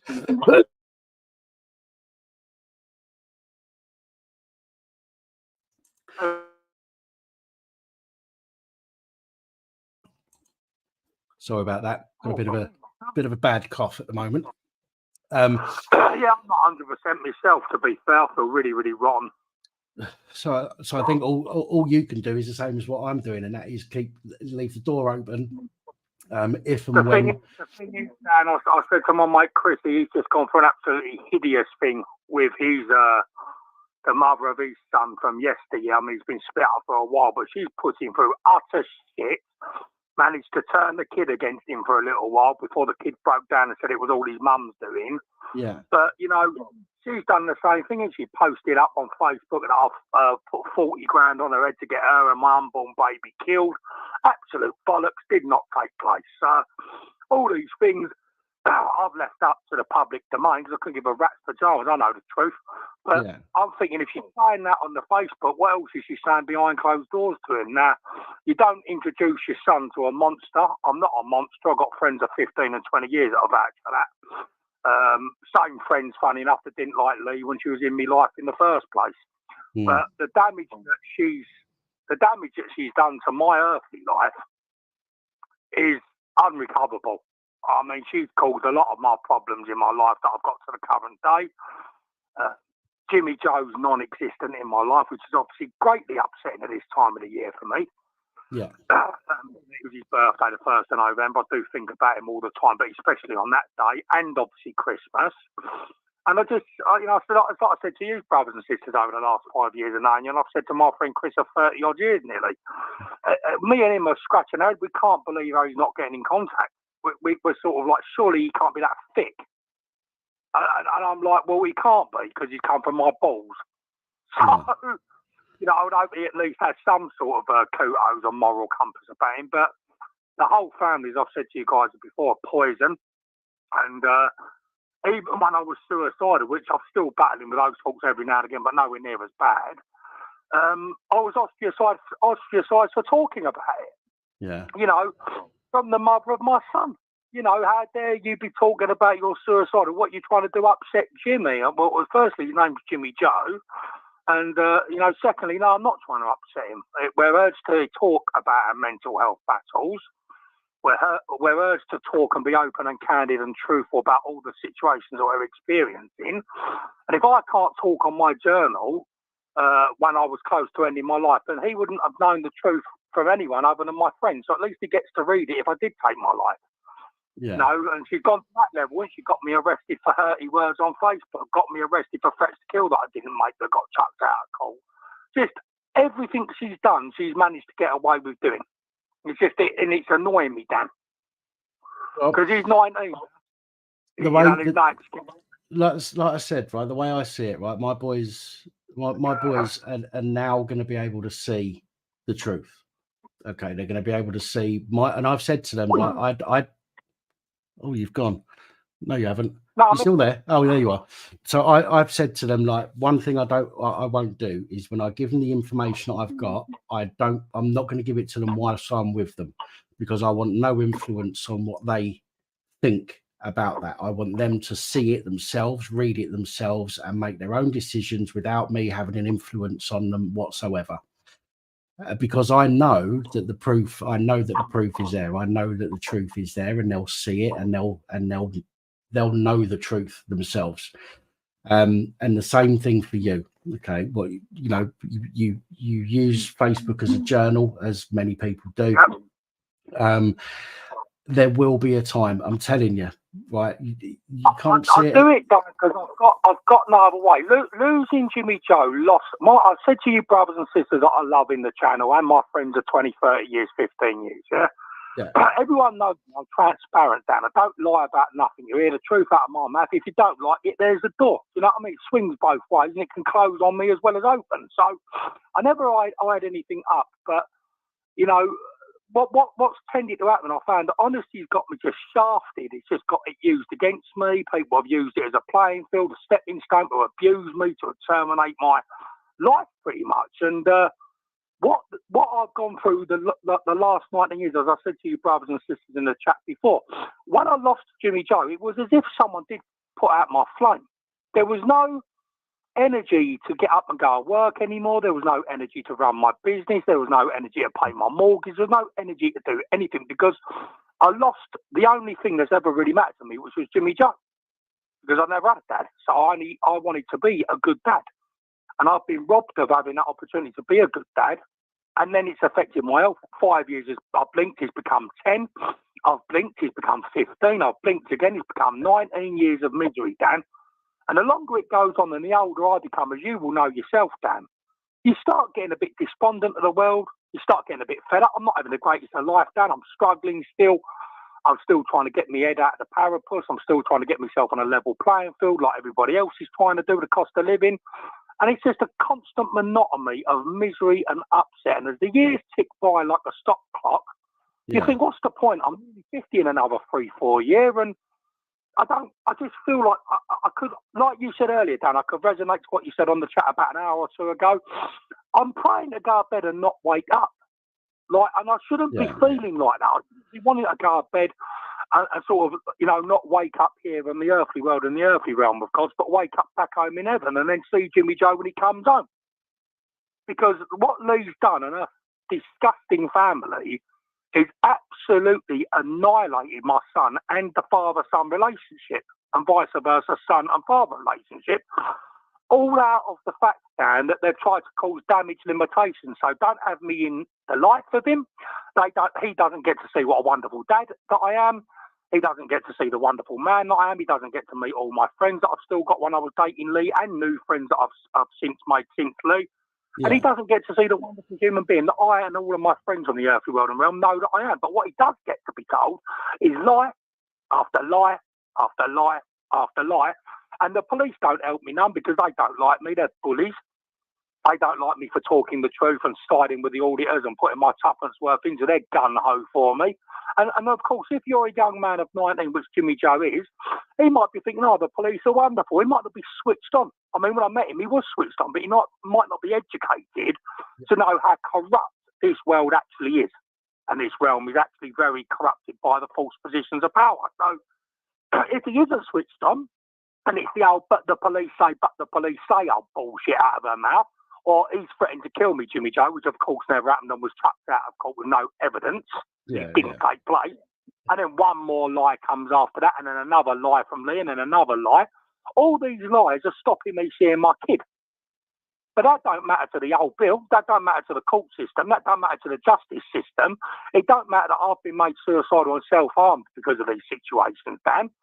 It don't matter that Lee's reduced me to tears because I love that woman, and to hear her saying the most barbaric stuff about my earthly character is absolutely disgusting and makes Amber Heard look a saint.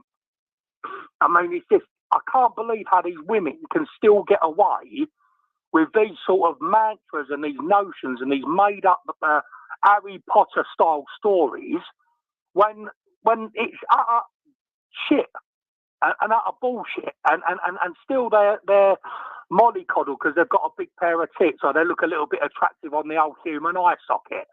So the old officer Bigglesworth's going round. It's a little bit of cleavage. Well, sort him out, Lee. Don't you? He's what? 6'2", built like a brick shit. He thinks he's a bit of a boy, does he? We'll go and show him. We'll go and do this. We'll go and do that.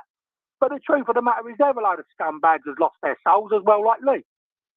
And I'm sick of it, bruv. I am so tired of the constant fighting to try and get the justice to see my own flesh and blood, to try and get the help from the court system that doesn't give you any family law aid anymore, so you don't get any money to take these situations to court. So now my little boy, bless him, that's not so little anymore, is 19 years old, grown man. He might think Dad don't care. Well, I have news for him. I've cared from the day I've lost him, and it's ruined my life. Yeah, because he might think Dad sat back doing fuck all. Dad's posting in the hope that he gets in contact. Dad's putting the truth out there in the hope that he reads these and starts believing, hang on a minute, there's two sides to the story, and Mum might not want me to see Dad because Dad's actually okay and Mum's not. But I just, the longer it goes on, Dan, the more and more I start getting very disheartened with the whole situation now. Especially with the I've lost, Dan. I've lost the 6-bedroom house, the Ferraris, the business in Chadwell Heath. I'm now, I don't know how some kids are, but I know some are materialistic. Dad's got nothing to offer other than his love. Well, that might not float his boat at 19 years old. There's no Tesla car. There's no dough. There's nothing that I would have been able to offer him yesteryear if Lee hadn't have done what she'd done to me and that disgusting earthly family of hers. One thing that I learned, Scott, I've seen it lost, so I've started to go back to it shortly.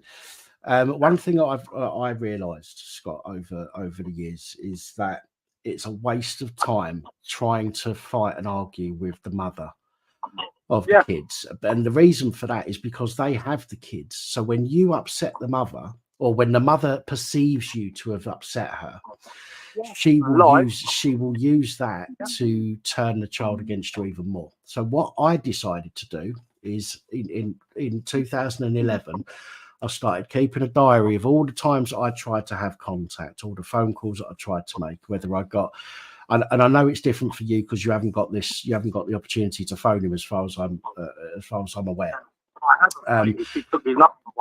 But I wrote down the times, the dates, whether it was answered, whether it went to answer phone, who answered it, what was said, any text messages that was sent and received. But I got to the point where I stopped arguing with her. After she turned around to me, my eldest boy's mum, and said to me that all I was a sperm donor. After that, I realised to myself, right, there's no fucking point in arguing with the woman, right? So I pulled back, right? The only contact that I tried to have after that was solely to try and speak to the eldest boy.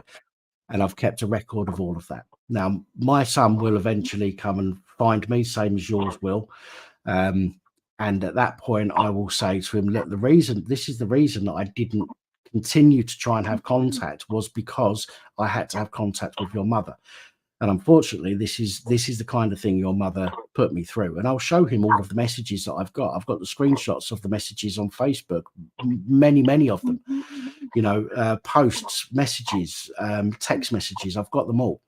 And I will show him, and he will, you know, even if he's been turned against me, showing him that is going to make him think twice. That's what I've done with the Facebook, Dan, because there's no way of getting in contact. And I think what she done, I think the old reality kicked in coming to 18 when he was last year. She started attacking me randomly, as I told you before, in September. Now, I think she thought I was going to shut my Facebook down. And I thought, I ain't. I'm going to repost everything you've been saying about me to everyone in the world and its mother. So I think that was a ruse of like, shit, Jimmy Joe wants to see his dad when he's 18. How do we stop this? And then the whole family ganged up on me with the most barbaric nonsense I've ever heard. And I just left my Facebook up there. And I thought, you know what, I'm going to repost everything you're saying. It's like when I was literally in tears begging, I said, Lee, please don't do this to me when he was 12. I said, like, I'm relighted again. Like, please don't take him out of my life again, because why? And she went, he doesn't want to see you. He said he'll see you when he's 18 years old. Now, I said to her, as I told you, brothers and sisters, before, I went, bollocks, Lee, put him on the phone and let me hear that out of his mouth. And as cold as you like, he went, nah. And I went, and she slammed the phone down. Now, until I hear that from Jimmy Joe, I will never, ever believe that. And, you know, there'll be a cold day in hell before I ever believe my little boy would turn around when we'd met one another. He started referring to me as dad. We were talking on the phone regular. We had a great relationship in that short space of time. And I believe that she see that and she thought there's no financial gain for her. I'm not a millionaire no more. So there's no gain. If she's going to lose a little bit of love from Jimmy Joe, him knowing what a great dad I am, and she gets a pound note out the deal, it's a win-win for her. But if she don't get a pound note out the deal, Dan, because I'm bent up like a wire coat hanger, it's not a win-win for her. So I've done what you've done, but not texting, but I've just put everything that's gone on up on Facebook over the last 5 years, so that when Jimmy Joe does get older, if he wants to look back on things, he can read about what's gone on with my side of the story and not just from his corrupted side that he's with now, which is her and her scumbag family. I've just found the screenshots of two messages from my eldest boy's mum. Okay, this is 17th of December 2011. Okay. You're a stranger. He doesn't want to know you, as you have never been there for him. You can't suddenly decide you want to be in an 11-year-old's life when you've never bothered before. He has a dad who has brought him up since he was 3.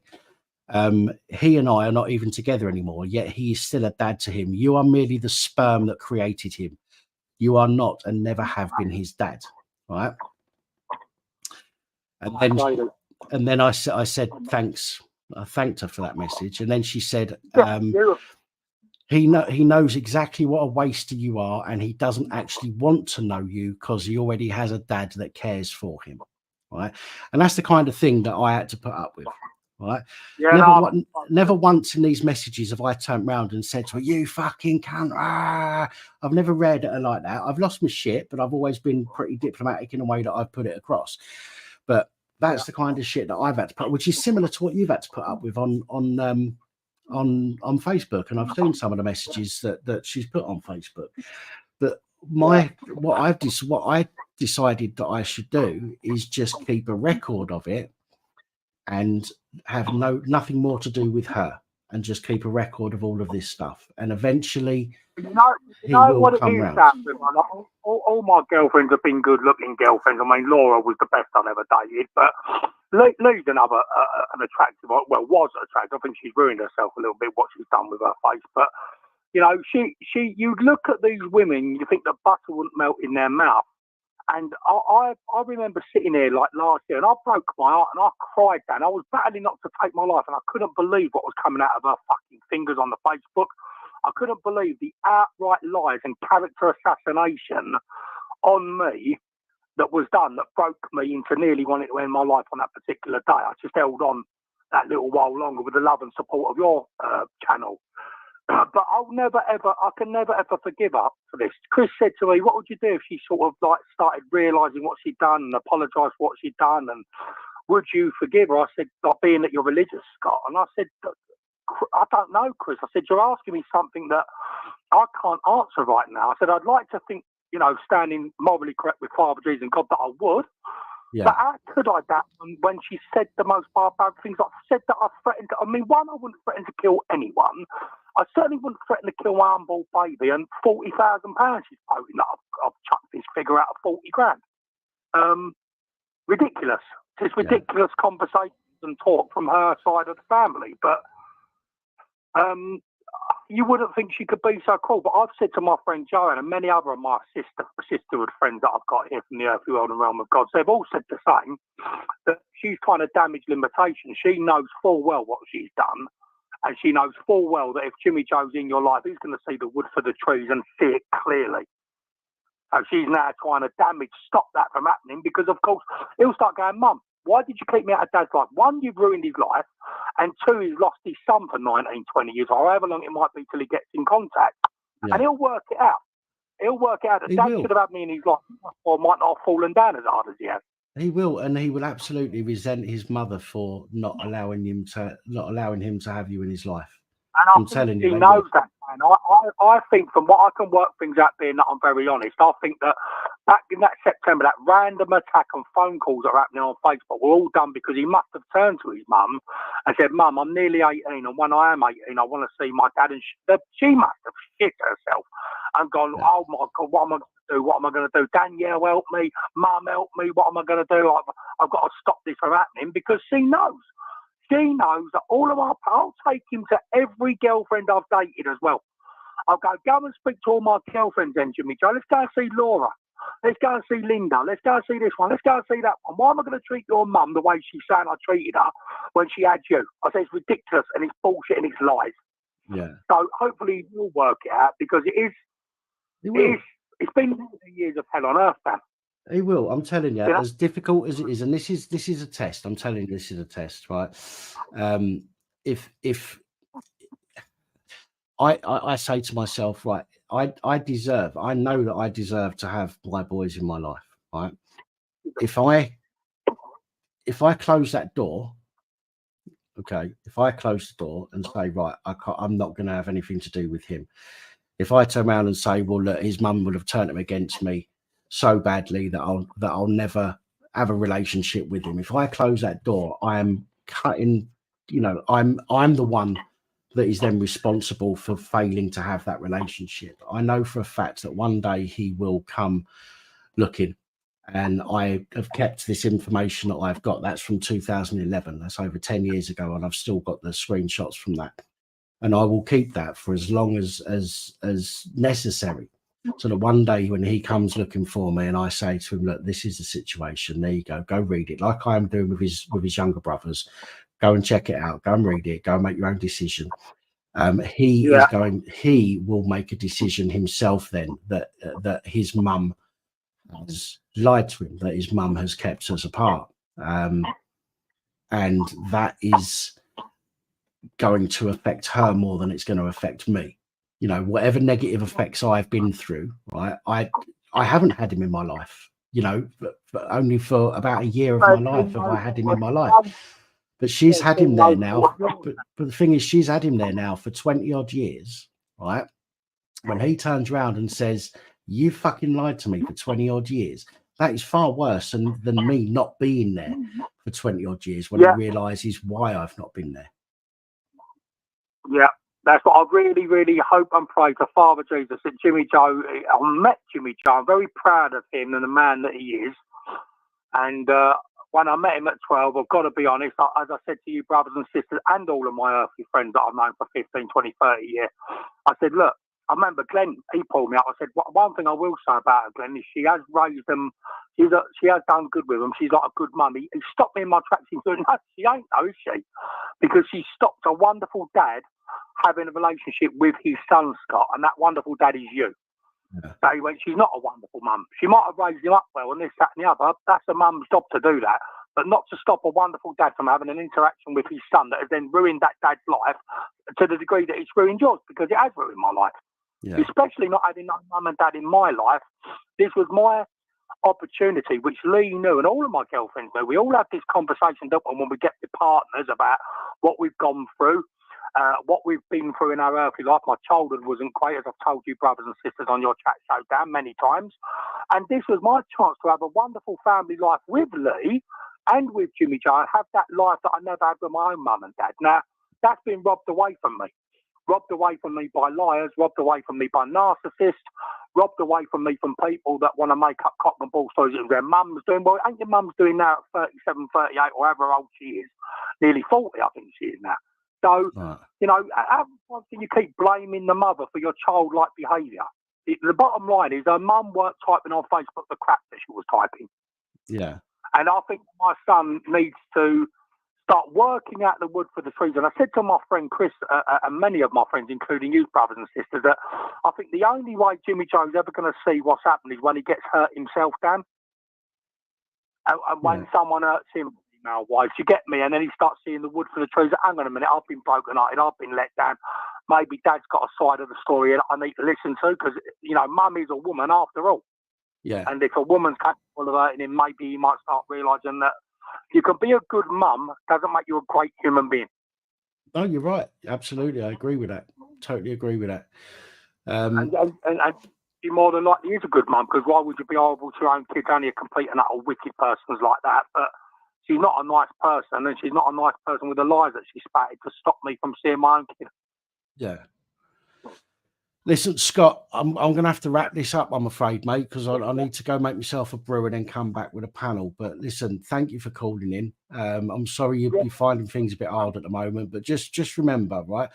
And I remember this quite a lot, right? Is no matter what I've missed of my own kids, bringing them up, teaching them to tie their shoelaces, all that kind of stuff, there is still plenty more in their life that I am going to get to see, and you will too with Jimmy Joe.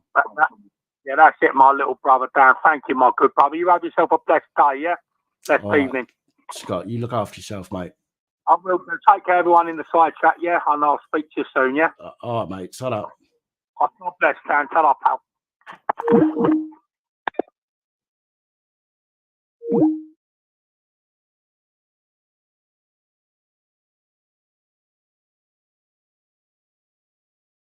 Right, with that said, guys and girls, I'm afraid I'm going to have to knock the phone in on the head, as I need to go for a leak and make myself a quick brew. And then when I come back, I will be getting a panel going. In fact, what I'll do is I'll chuck the link in the chat now. And then when I come back, whoever is waiting in order of appearance in StreamYard will get to come on. So there's the link. I'm going to pin the message pinned, and I will be back in just a couple of moments.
And we're back.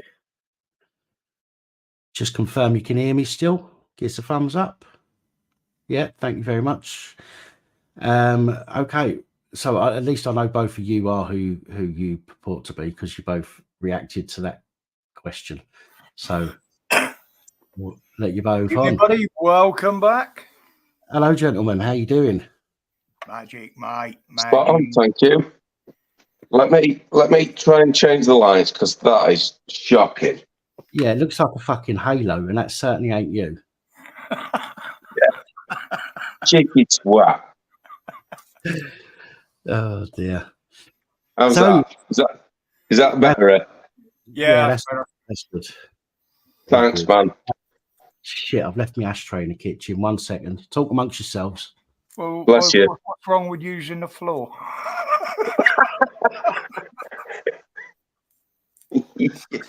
Normally, Right. you'd have an empty beer bottle or Right. something about.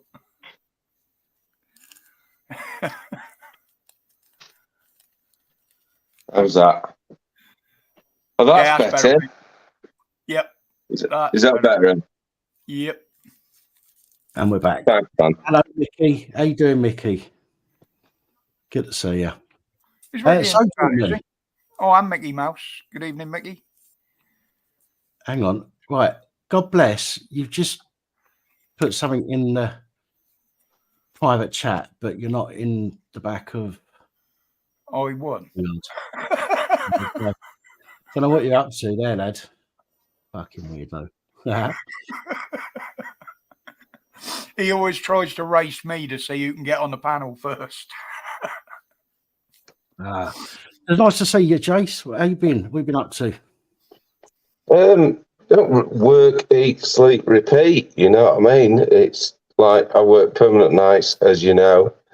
Just like I'm at my lads in West Yorkshire, just chilling out. He's playing games on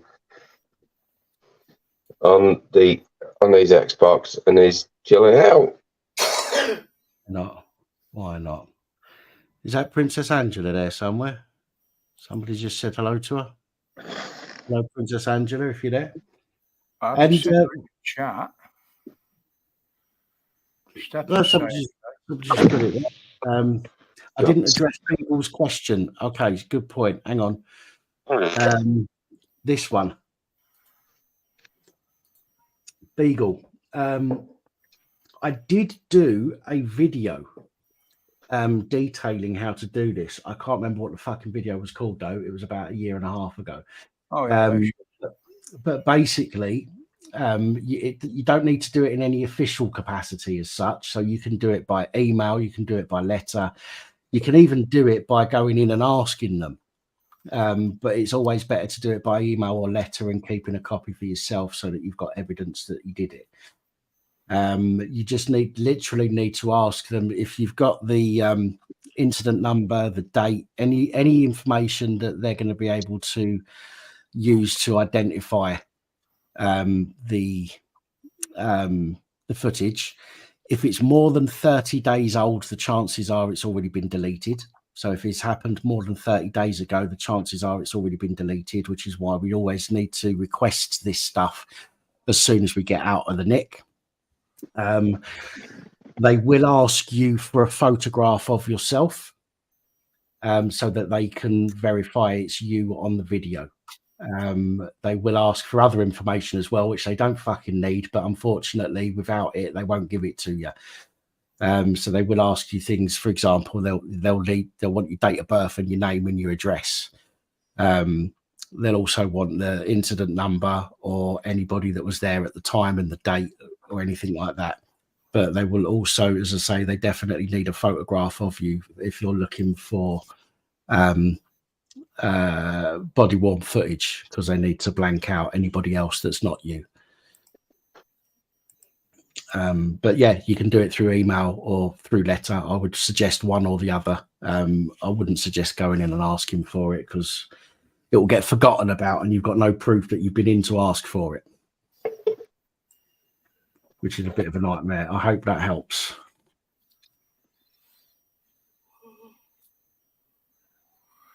and just telling them on the spot you're going to apply for it, they won't remember it. So you've got to do it in writing or on the internet anyway. Yeah, they'll just deny it as well. They'll just go, oh, it must have got lost. Wankers. But Roger, again, thank you very much, young man, for stepping in for the last several weeks. Not a problem, mate. As I said, it was just somewhere for people to go that wanted to have the usual chat on a Sunday night. So I just put the stream up, and if they wanted to come in, they came in. Quite a few did, and no, I was happy to do it, mate. You know that. There's definitely been a few people that have said thanks for running it whilst I've been gone. More than some very nice comments last week when I said it would be the last one. Very nice comments and big respect to everybody that came in. Where have you been over last few weeks when I wanted you? When oh my God, when I wanted you to be there, and where the fuck have you been? Where have I been? Yeah, that's right. You've been in London, sorting yourself out. I went to London once.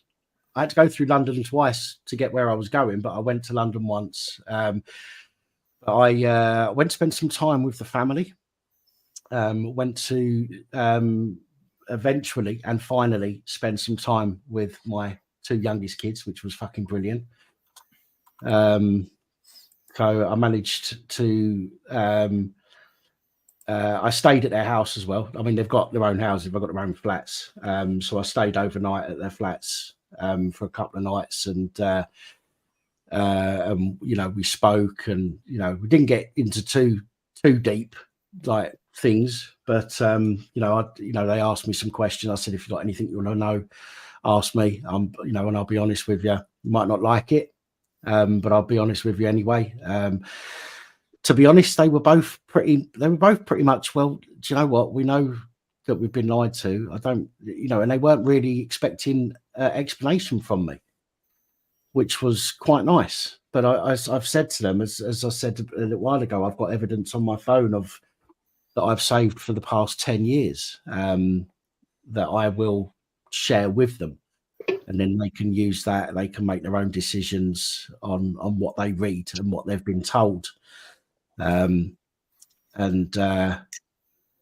know, I think it's partly because I didn't go off at their mum, and I haven't sat there and slagged their mum off or anything like that, because that would just make me as bad then. And I said this to them. I said, there's one thing you won't get from me. If we start talking about your mum, I'm going to change the subject to talk about something else, because I don't want to talk about your mum. I don't want to be in that situation. You know, I don't like her, and I don't want to talk about her. You know, sometimes it's going to come up in conversation. Some things will get brought up, but I don't want to turn around. I don't want it to be a conversation about her. I want it to be a conversation about the boys and me. You know what I mean? So, but it went really well. I'm really pleased that it went so well, to be honest. Absolutely. So I will be going back down to see them. What date was it? For 2 weeks on the 21st of December. 21st of December till the 4th of January. So the 24th and 31st. The 31st obviously is New Year's Eve, so I'm going to be busy then. And then the 24th. So cut more Sundays off, and then hopefully I'll get back to doing what I do. New year, fresh start, and all that kind of stuff, and hopefully get back on it. So yeah, but it's been really, really good couple of weeks. Although saying that,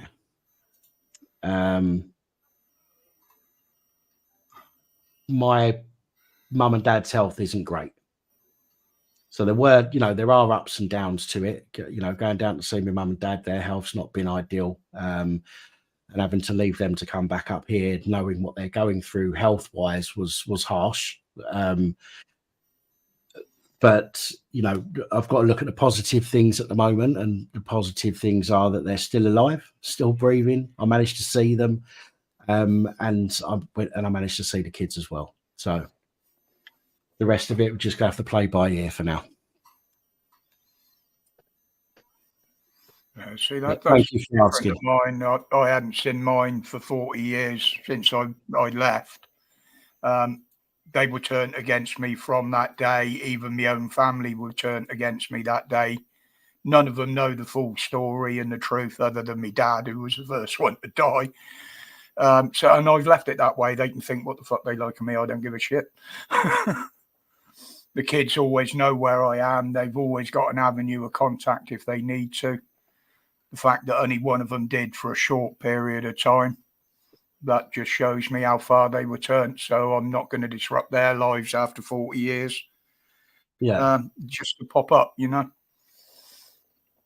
Same as you, I've always left it up to them. If they wanted to get in touch with me, then fine. If they don't, then they believe what they've been told. Then it's no point me trying to tell them any different. You know. And it would be hard for me because, in a way, indirect way, they were the reason I left. She come off the pill twice without telling me, and I lost trust in the relationship. And I explained that at the time and walked, but that wasn't passed on to the rest of the family. Nobody bothered to ask me, just accuse me. So fuck you then, get on with your lives. I don't want to know you.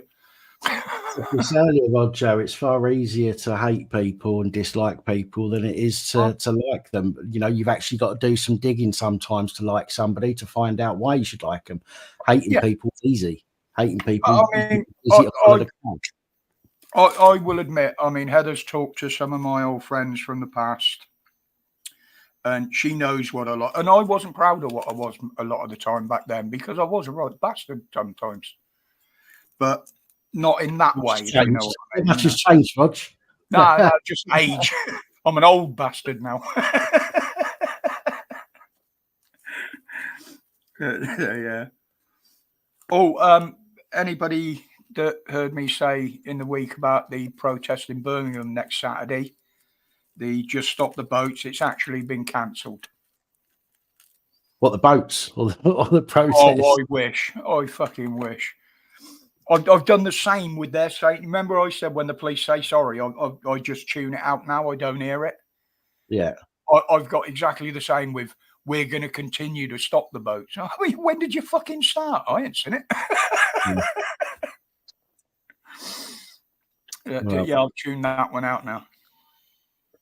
So what's let me ask you guys, what are your views on Suella Braverman being removed from post? She was getting too popular. Yeah, she in my view, she was saying things that the rest of the electorate, which is why people are in Parliament, because we elected them there. She was saying things that we all agree with, and they didn't.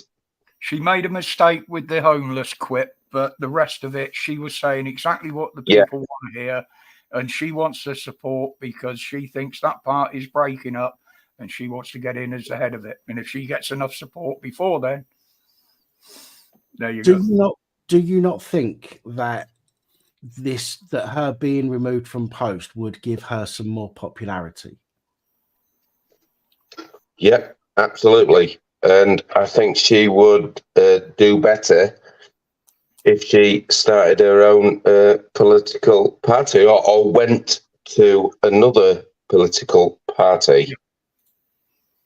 The only thing with that I see is just if one person goes to another political party, let's say, for example, I don't know, let's name one of the small parties that are coming up at the moment. I can't think of Reform or whatever. Yeah. Reform. Yeah, let's use Reform. Imagine she went over to Reform. That wouldn't be enough for Reform to do anything. Because Reform, what they need to do is they need to win seats first. Okay, yeah, they haven't got the clout. So they need. You think back though, Jace, when did she start this? Right from the minute she got the post, she was putting up ideas that we've said would work, and she got put back by the government every fucking time. And what she's put out obviously has to be true as well in her letter. Yes. Because otherwise she'd be getting sued for that. Yep. But what she's put out in that letter about Sunak knocking her back all the time, and anything she put forward as an idea what needed to be done, it was getting ignored. Yep. Or whatever. And the fact she's put that in writing, obviously I have to believe that she's put it in writing. I can't imagine as an MP, if she'd have put that in writing and it wasn't true, that there wouldn't be some major backlash right now. Well, you know what I'm like, Dan. To do my videos, I do watch a lot of the live debates and a lot of the live comments and that. And I'll tell you what, every time she stood up and said something, you could see it in their faces. They were waiting for her to finish so they could shut her down. Yeah. Seen that. I completely agree. Yeah. She wanted what the rest of the electorate wanted, and they just couldn't. Like, it's just shocking. I will say, shut up, sit down. Yeah. I said this to God Bless the UK. He put a post on Facebook and I responded to it, and I said, well, look, it's all very well saying the right things, but she still, I've got to be fair here, she still had the power, without the police going to her first, as Home Secretary, she had the power to turn around, for example, and say that march is not going to go ahead on Armistice Day. She had the power to do that. Didn't have to be the Prime Minister, and it didn't have to be Mark Rowley. She could have done that. It would take the Home Secretary about 2 hours to put emergency powers in place to put a block on it. Correct. She only has to have a certain amount of signatures on it. She doesn't have to run it by a committee or the bench or whatever. As long as she's got enough signatures on there, she can implement it. But there is legislation already, for them to prevent a march or a protest from occurring, and they and they could have used that, because there was enough reason to believe that march would have caused huge disruption. Breach of the peace. And therefore she had the power to be able to say, right, police, this cannot go ahead. If it goes ahead, you need to arrest everybody that turns up. And she failed to do that. And I'm just trying to be fair here, right? Because I think that what she's saying is, what she's been saying, apart from the fuck up with the tents, and I don't say this about politicians very often, but I agree with some of the stuff that she was saying towards the end. But she still didn't take any action herself. And that, to me, that is that little thing on the back of my neck that makes my hair stand up. It's like, why didn't she? Why did she not actually just go through and fucking try and do it? She still held back from doing that. And that, to me, is a bit of a problem. Right. She's then got to deal with the civil courts, civil what do you call it? The ECHR, the European Court of Human Rights. No, it's not that. It's not that. It's what we have in England. What's it called? And she's got that to deal with. Surf, and to get David Cameron in, who was not elected, is not an MP, to get him to be Foreign Secretary is absolutely fucking disgusting. He can't do anything in Parliament other than join in debates. He's not allowed to vote, anything like that. All he's allowed to do is sit in on the debates. Right, okay. So he's allowed in. He's allowed in while the things are processing, but he's not allowed past that line at the front. He's at the bar, as they call it. He's not allowed past that. So who voted him in? That's what I said. They're not putting in a party. They're not putting in a front bench. What they're actually putting in is a fucking dictatorship. It's shocking, and I think it's just it's like Marxism. Yeah, to turn around and say to your own Supreme Court, the highest court in the land, I'm not fucking bothering listening to you. I will pass my own laws to get my own way.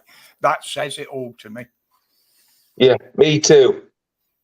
Says every single thing about him, that does. You tell me what's the point in voting?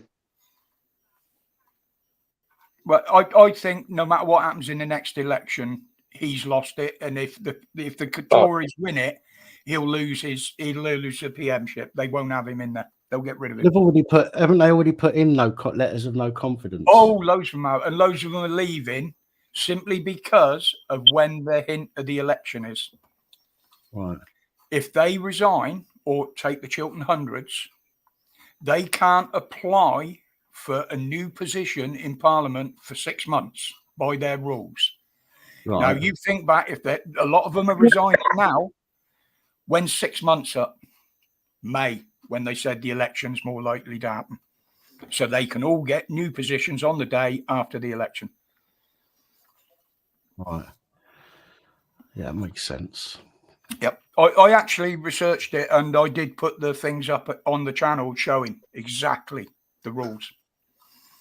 Yeah, Labour actually resign MPs. They have to demote themselves and apply for an office of profit under the Crown, from which they can actually resign. Yeah.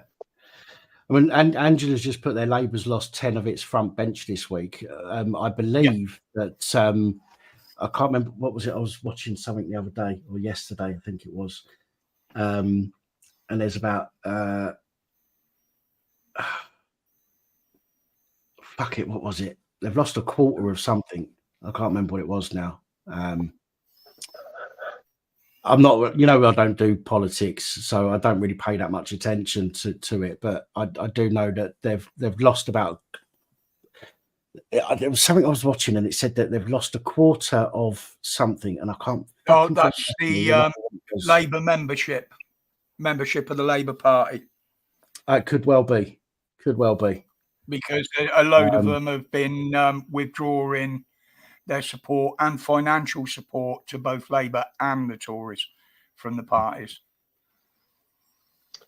Would it be okay if I leave and go outside for a cigarette? I'll be back in a minute. Bear with me. Yeah, it's fine.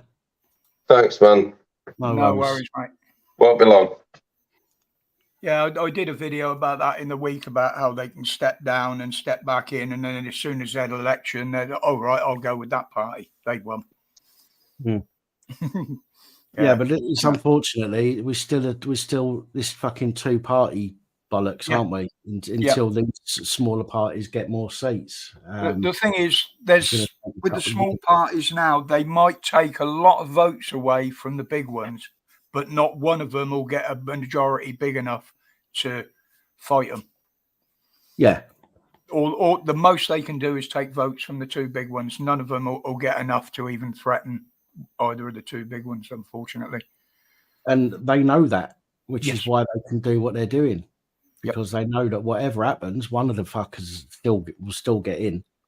And two sides of the same coin, two cheeks of the same arse, aren't they? Yep. Nick Chapman, yes, they are. That's the very reason. They're hoping that one of the independents might just get big enough to challenge them. But the only way they're going to do it is forming an alliance. I think if they did that, yes, they would have a chance. But with the different mandates, their different ideas and everything else, it will never happen because they're too different.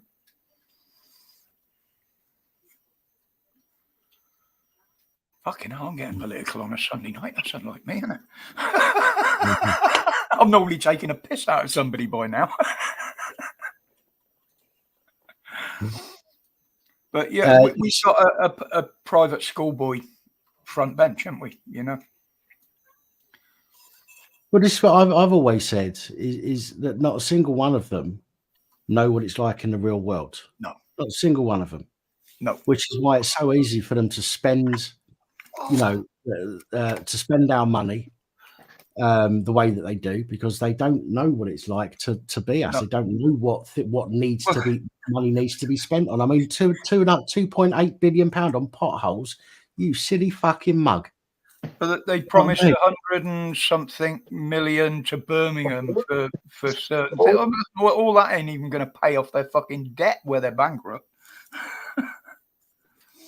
But yeah, they don't live in. I mean, you look at the state of London, and they fucking work there every day. They got to drive through it, and they just don't see it. Yeah. You know, the seat of the country and the capital has been fucking destroyed. They're in the middle of it, and they don't see it. That says it all. Our windows, Roger. Can't see out of them. Yeah, they're blinkered, mate. They're blinkered. They're sheltered from real life. You know, there was that one, a few years back. He said, I'm looking into the plight of people on benefits. So he said, right, I'll go and live as somebody on benefits for a week. Yeah. The money they put on the table in front of him is, I've got to have so much for electric, so much for food. And he said, and he'd done all his shopping and that. And they said, okay, what are you going to do for the next 2-3 weeks? You spent all your money. Once you've eaten that and used your electric, what are you going to do then? A week is nothing. Come and live with us for a year. Easy to plan for a week. But then when something pops up, like the fucking car breaks down or the dog gets ill or the roof leaks or something like that, and you are then fucked. Yeah, or you end up in hospital, like you say, or you got to go to the doctors and you can't afford to get there and you get taken off the list. The cooker breaks. Cooker breaks down. Yeah, you know, they don't allow for shit like that. You know, the real world.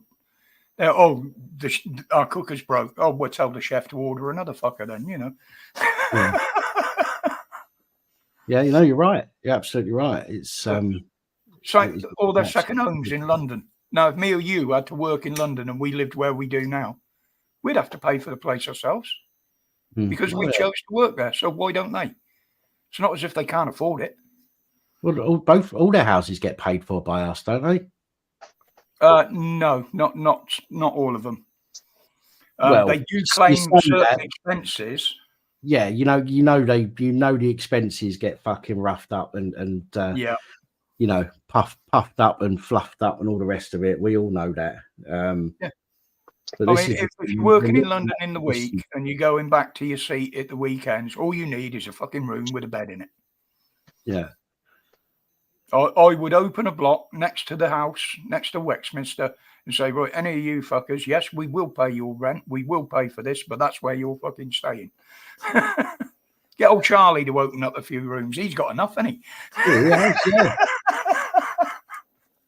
Airbnb. Yeah, royalty Airbnb.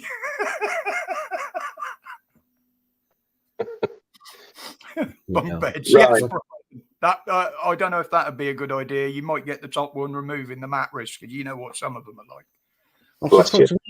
I'm surprised they haven't opened up some of their fucking places as Airbnb. I mean, they've got to be struggling now for money, haven't they? Our royal family for cash. Oh, they'll never struggle, will they? My boy said he's kicked out most of the family, so he doesn't need all the houses. Why don't he sell? What's there? Right, I didn't know where my camera was, and it's there apparently. Yeah. Oh, you want to see? I've got one there, one there, one there. Yeah, bless you. Right, would it be okay to talk about what they've been chanting from the river to the sea, Palestine will be free? Does anybody actually know what that means? Well, the problem, I think it's one of those things that the river's one side of Palestine and the sea's the other. That's their land. It's one of those, but it's one of those phrases that people can sort of make can fit their own now idea, right? So you've got the people, you've got people in Palestine that say, or from Palestine that say, oh, it doesn't mean wiping out the Jews and, genocide and all that stuff. And then you've got the Jews that say it means getting rid of us completely. I think it's one of those phrases that can be used to fit either narrative from either side. I personally, I don't know what it actually means. I know what I've heard that it means. I don't know what to believe. I don't know what to believe. I don't really do all of that stuff. Again, that's kind of, religious and political as far as I'm concerned. I don't really get involved in that stuff. So, I'll put really understand it.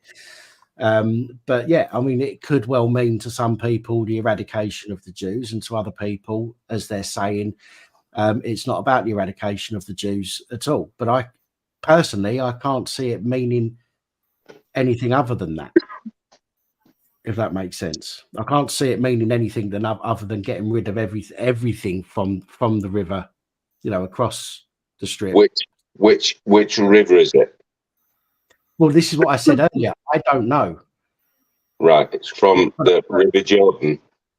But from the River Jordan to the Mediterranean Sea. Right. Get rid of it's a genocidal. It's genocidal call. I wouldn't go out onto the streets and chant that, not knowing what it meant.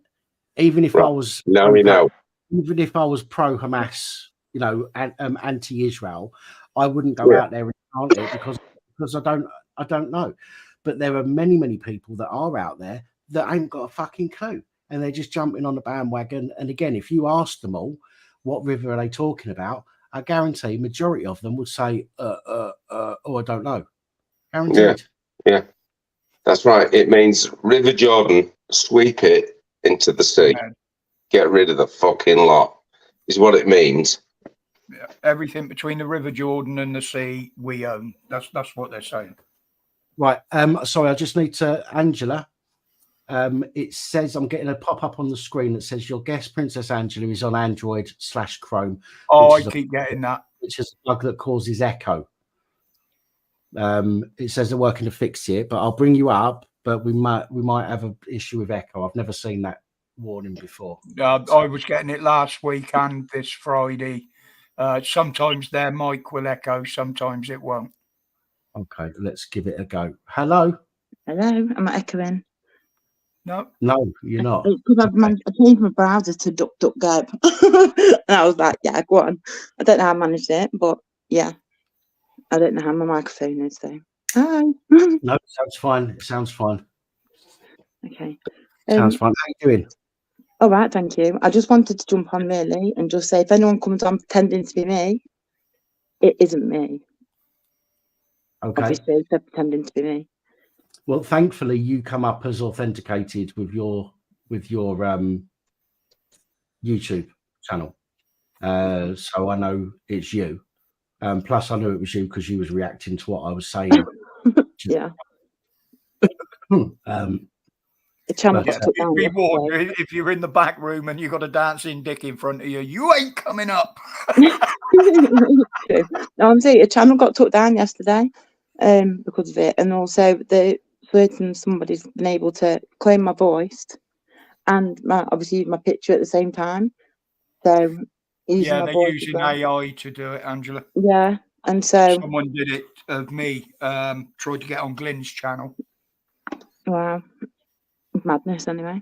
But luckily enough, Glenn he knew that it wasn't me because he knows I don't go in there. So right, Fluke, can you do me a favour? Just touch the top of your head for us, either hand. Thank you very much. And Bearded Vet, can you do us a favour and put your penis away? Really don't want to see. I can't. Oh, it's only going to get tangled up in his whiskers, isn't it? I can't make the screen big enough. You look like a little one poking through a gap in the middle. It does go into two halves. Yeah. How we doing? Oh, bless. I'm sweating now. I sent Roger an updated version of that poem, Dan. I've seen it. I've been multitasking, going backwards and forwards. Updated. What we talking about? Oh, don't tell him now. Oh, he can't. It's in DM. No, and you put it on the open bloody chat in there, didn't you? So we can go and copy it. Oh, for fuck's sake. Oh, it's on Discord. Let's go and have a look. Yeah. I was just going to say you won't see it because it's in DM, but I forgot he posted it in there as well. General chat. Is it under general chat? Yeah. Yeah. Oh, an ode to Roger. There was an old man called Roger. His balls hung lower than his todger. They dragged on the floor and got trapped in the door. Now Heather has to take in a lodger. But he couldn't get in because the gap was too thin between the door and the balls of old Roger. I mean, that's the height of fame when people are writing poetry about you, isn't it? Very good. Like that. How are you doing, Luke? Yeah, I'm good, mate. Yourselves? Good. Not too bad, mate. Not too bad. Hello to everyone on the panel and hello to everyone on the live stream as well. Hello, Fluky. Yeah, I'm good. Thank you. Yeah, I don't know. I just wanted to sort of. I was watching a bit of the earlier of the live stream. Sorry, I've been in and out of the house. So but there was a guy who phoned you up earlier on the.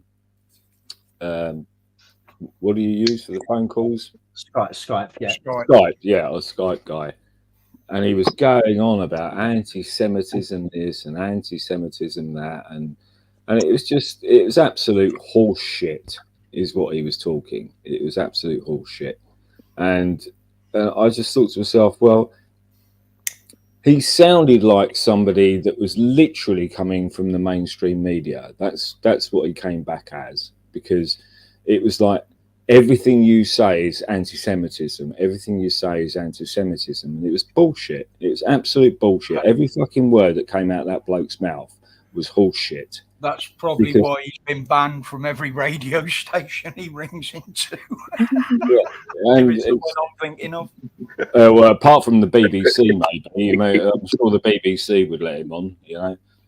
But the point is it's not about your kind of opinion. It's about what you say, and that's the difference. Because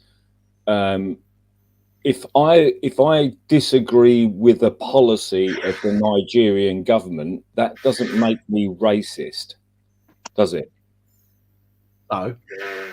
Right. So if I disagree with the Israeli government policy on whatever their policy is at that time, it doesn't make me anti-Semitic. No. I think. Right. I think as long as you make those two very points clear, then it exposes the Israeli government for what they are. Because as soon as you disagree with any of their policies, whether it be the war with Palestine or the war with Gaza or whatever it is, even if it was Israeli housing policy or Israeli, freedom of the press policy or whatever it is, as soon as you criticize the Israeli government, that makes you anti-Semitic. That's bullshit. That's absolute bullshit. And I just wanted to make that point. But no, well, I mean, I might have misunderstood him. I'm not entirely sure that's what he was getting at. I might have misunderstood him. He was talking about the war with Gaza, right? Yeah. And every point that he made on that live stream earlier on that I was listening to, he was saying, if you support Hamas, you're anti-Semitic. If you support Palestinians, you're anti-Semitic. If you support, Palestinian foreign policy, you're anti-Semitic. He was talking nonsense. The guy was full of shit. Because you can't be. No, if you're questioning a policy, if you're questioning, a decision that's been made or a policy that's put in place, I don't think that makes you anti anything as such. I think we all have to, in order to learn and understand what's going on, we've got to question things, and we're never always gonna agree with what one side says or another side says. I mean, for me, Palestine is Islamic. Israel is Jewish.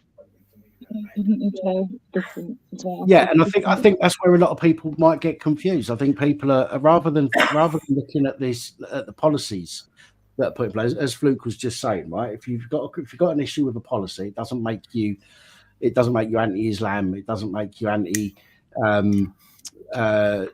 Jewish or any of that stuff. It's important, I think, to question these policies in order to understand them properly. Absolutely. Are we not anti-terrorist though? Is that not what we are? Right. Sorry? Are we not like anti-terrorist? And so is it not Hamas that are the terrorists in this? Well, apparently they're looking for a terrorist cell at the moment. Yeah, because for me, a lot of people think that it's Palestine against Israel, and it's not.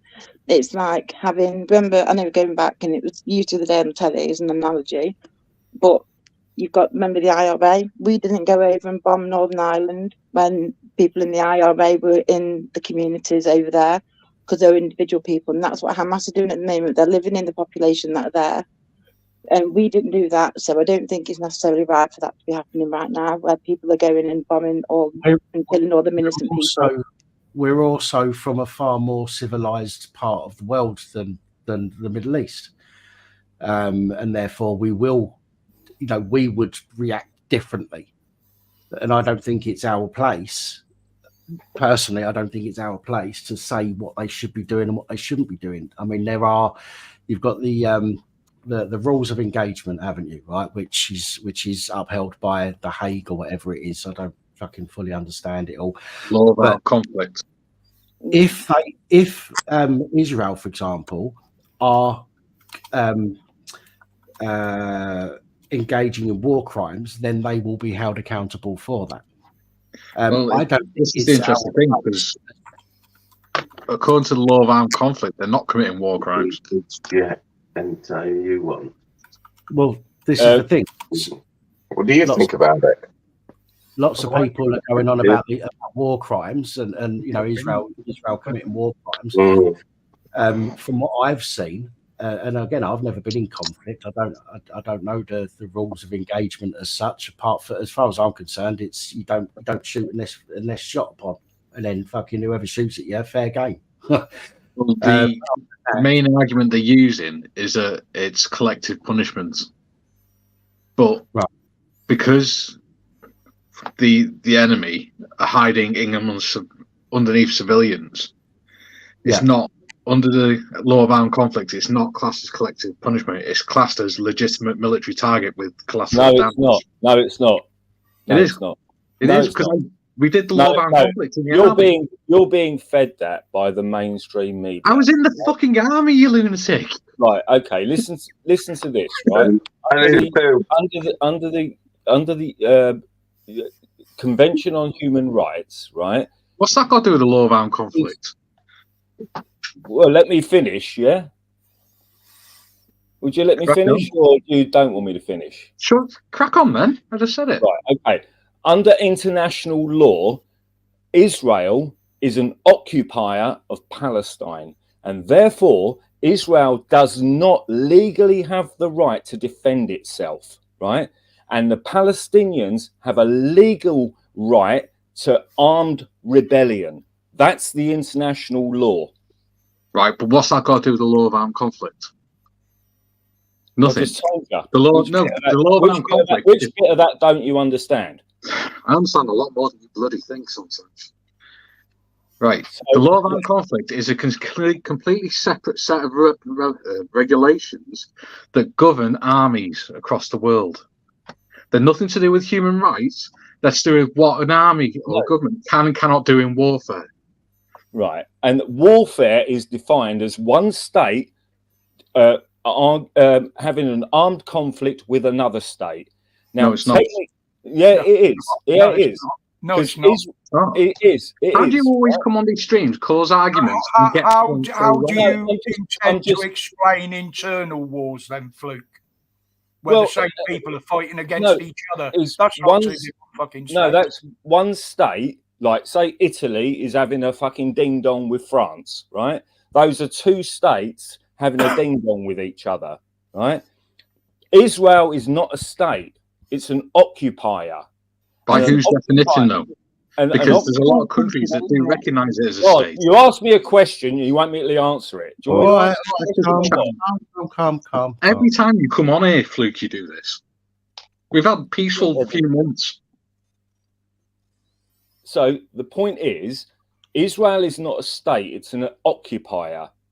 And an occupier has no right to defend itself, right?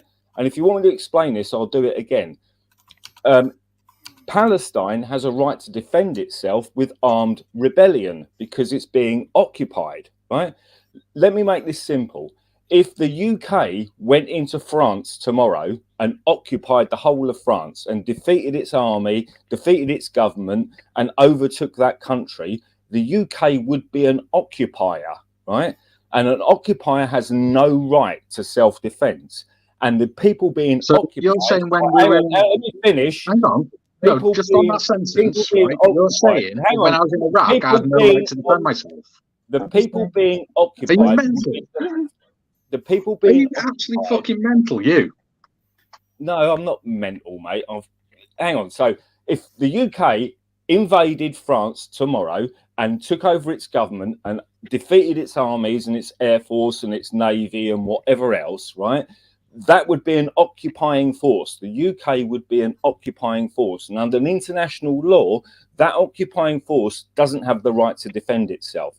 But the people being occupied, i.e. France, the people of France would have an absolute human right to defend themselves militarily. Armed rebellion. So you're saying the army has no human rights as individuals? So you're saying when we were in Iraq, we had no right to defend the army? I didn't mention the army. You're talking absolute bollocks. When you served in the army like the vet has, you have a right to say things like that. If you haven't... Oh, I've got no right to freedom of speech as far as Roger's You've never been involved in one. Can I ask a question? Oh, you don't answer the question, Roger. The question is if you're an occupying force... It doesn't matter who you are. Everybody has the human right to fucking defend themselves, whether you're in an army or not. No, you don't. And Israel's a country, isn't it? No, you don't. Under international law, you don't. But what international law were you referring to here? Can I ask that one question? Because if you're referring to the same international law that everyone else is referring to, it can't be like the same on both sides, if you get me. You got to follow one thing with the other. No, the point that we have to remember here is if one nation invades another nation, that's a war, right? If you occupy another nation then you're occupying them. You've just taken them over. That means that under international law, and all right, it's it's section 4 of the. Do you really think, Fluke, that anybody abides by what they call the rules of law? Well, I'll tell you who doesn't abide by it. Is Israel doesn't abide by it. Okay, there are no rules in law. Let me ask a question. Right, let me ask a question. And whoever can answer this, please do. It doesn't matter who answers. Now, Fluke was saying if the UK invaded France, okay, and we took over their military complex and their government and everything else, then France have a right to defend themselves. Now, does that mean that they have a right to defend themselves in their land and try and take it back, or does that mean they're allowed to come over to the UK and start killing people over here? No, that's not what I'm saying. No. But this question I'm asking, because from what I've seen, and I don't fully understand all of this shit because I don't really follow it. But again, this is me learning stuff from people as well. From what I saw, okay, I understand that Israel is supposed to be what's the fucking word? Have taken over Palestine, if you like, right? Just use that for want of a better word. And I can understand the people in Palestine fighting back against Israelis that are in Palestine trying to do what they're trying to do. But for people from Palestine to exit Palestine and go into Israel, cross a border, and start killing people, indiscriminately like Hamas did, then obviously Israel has a right to fight back against Hamas onto their soil. But you're forgetting one important fact, Dan. According to Fluke, Israel is not a state. They're a load of it's a giant campsite. Well, no, according to international law, which is the Geneva Convention on International Law, right? Yeah. Under the Geneva Convention, right, Israel is effectively an occupying entity. It occupies Palestine, right? Under that convention, Israel has no right to defend itself under international. I'm not saying if a Palestinian. The problem is Israel is a state. Israel was made at the end of World War II by the Allied powers. It was given to them, was it 1946, 47? And it was officially recognised as a state under ECHR, European Court of Human Rights. So your argument falls apart because it is a state by recognised international law. No, it's not. No, it's not. You can't just give it's like me saying, if right, it's not a state, why does it have an individual name, or why is it not just called Gaza or Palestine? Why is it called Israel? Right, because it was You see given. what I mean? Don't just use words liberally like, oh, Israel. Don't just use words. I'm sorry, is language not allowed? Do you want to let me finish? Or do you want to let us have a discussion? 7 years now, I'm not talking now, don't worry about it. Right, let me ask this one then. By your logic, should Welsh people be able to kill every Englishman in Wales? No, because they're part of England. They were officially folded in what, the 1200s? Wales is When was the UK sound? Yeah, but it's also a country. It's also a recognised country. We're not it's like Scotland, Northern Ireland, and Wales. Exactly. Basically separate boroughs of England. We won the war. We're not exiled. Our law supersedes them because we won militarily. That's how that works. These rules might make right. I'm sorry if that's how it is. When it comes to Wales and Northern Ireland and fucking Scotland, that's got nothing to do with the Geneva Convention. It's the exact same thing. We signed the Geneva Convention. We made it up. What do you mean? The UK. It was the UK, France, Germany, Austria, Russia. Oh, there's 17 signees on the ECHR?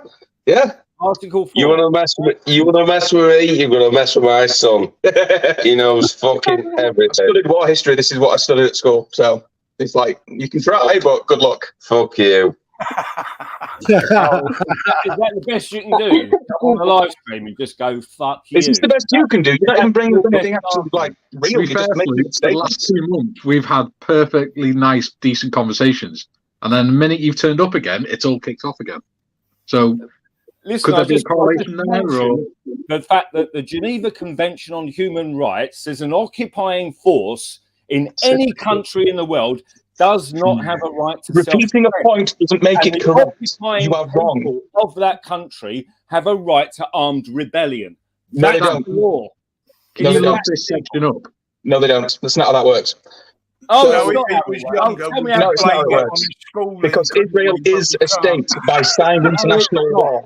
Because they're a law, so because they're a state, they have the right to defend their own borders. That's how that works. It's not a state. It's yes, it is. Yes, it is. It was I think it was 1946 or 47 it was brought into effect. If it's if it's an occupier, who decides who occupies it? Exactly. If they're an occupier, who does it country away to somebody else? Can I ask a question, please? Can I ask a question to you, please? Right. If it's an occupier, who then decides who occupies it? Exactly. That's the point. Who decided that Israel or the Jewish people could go and occupy Palestine? No. My question is, we did because we won the war. No, it wasn't you. Israel's not. Isn't just the UK did, you moron. I want to find out who the landlord is. England, France, all the allies. They decided at the end of World War II. No, you're talking out of your arsehole, mate. Oh, listen, if we're going back to national history, what the fuck do you mean? We won against the Ottomans. Let's go from there. What was the Balfour Declaration then? What was the Balfour Declaration? The Balfour Declaration. Yeah, you're sitting here, you're wanting an argument, and you. What was the Treaty of Versailles? Sorry, what was the Treaty of Versailles? Oh, what was the Balfour Declaration? We're not having an argument because you're going to throw random facts out that mean nothing to the conversation, and there's no point talking, is there? Well, what's the point of you talking then? Because what you're talking, you're just wrong. I've brought actual facts. I've told you the truth, and you're just like, going to repeat the point because it's fucking right. No, it's not. You're wrong. What was the Balfour Declaration? You can't answer the question, can you? What was the Treaty of Versailles? You can't answer that one.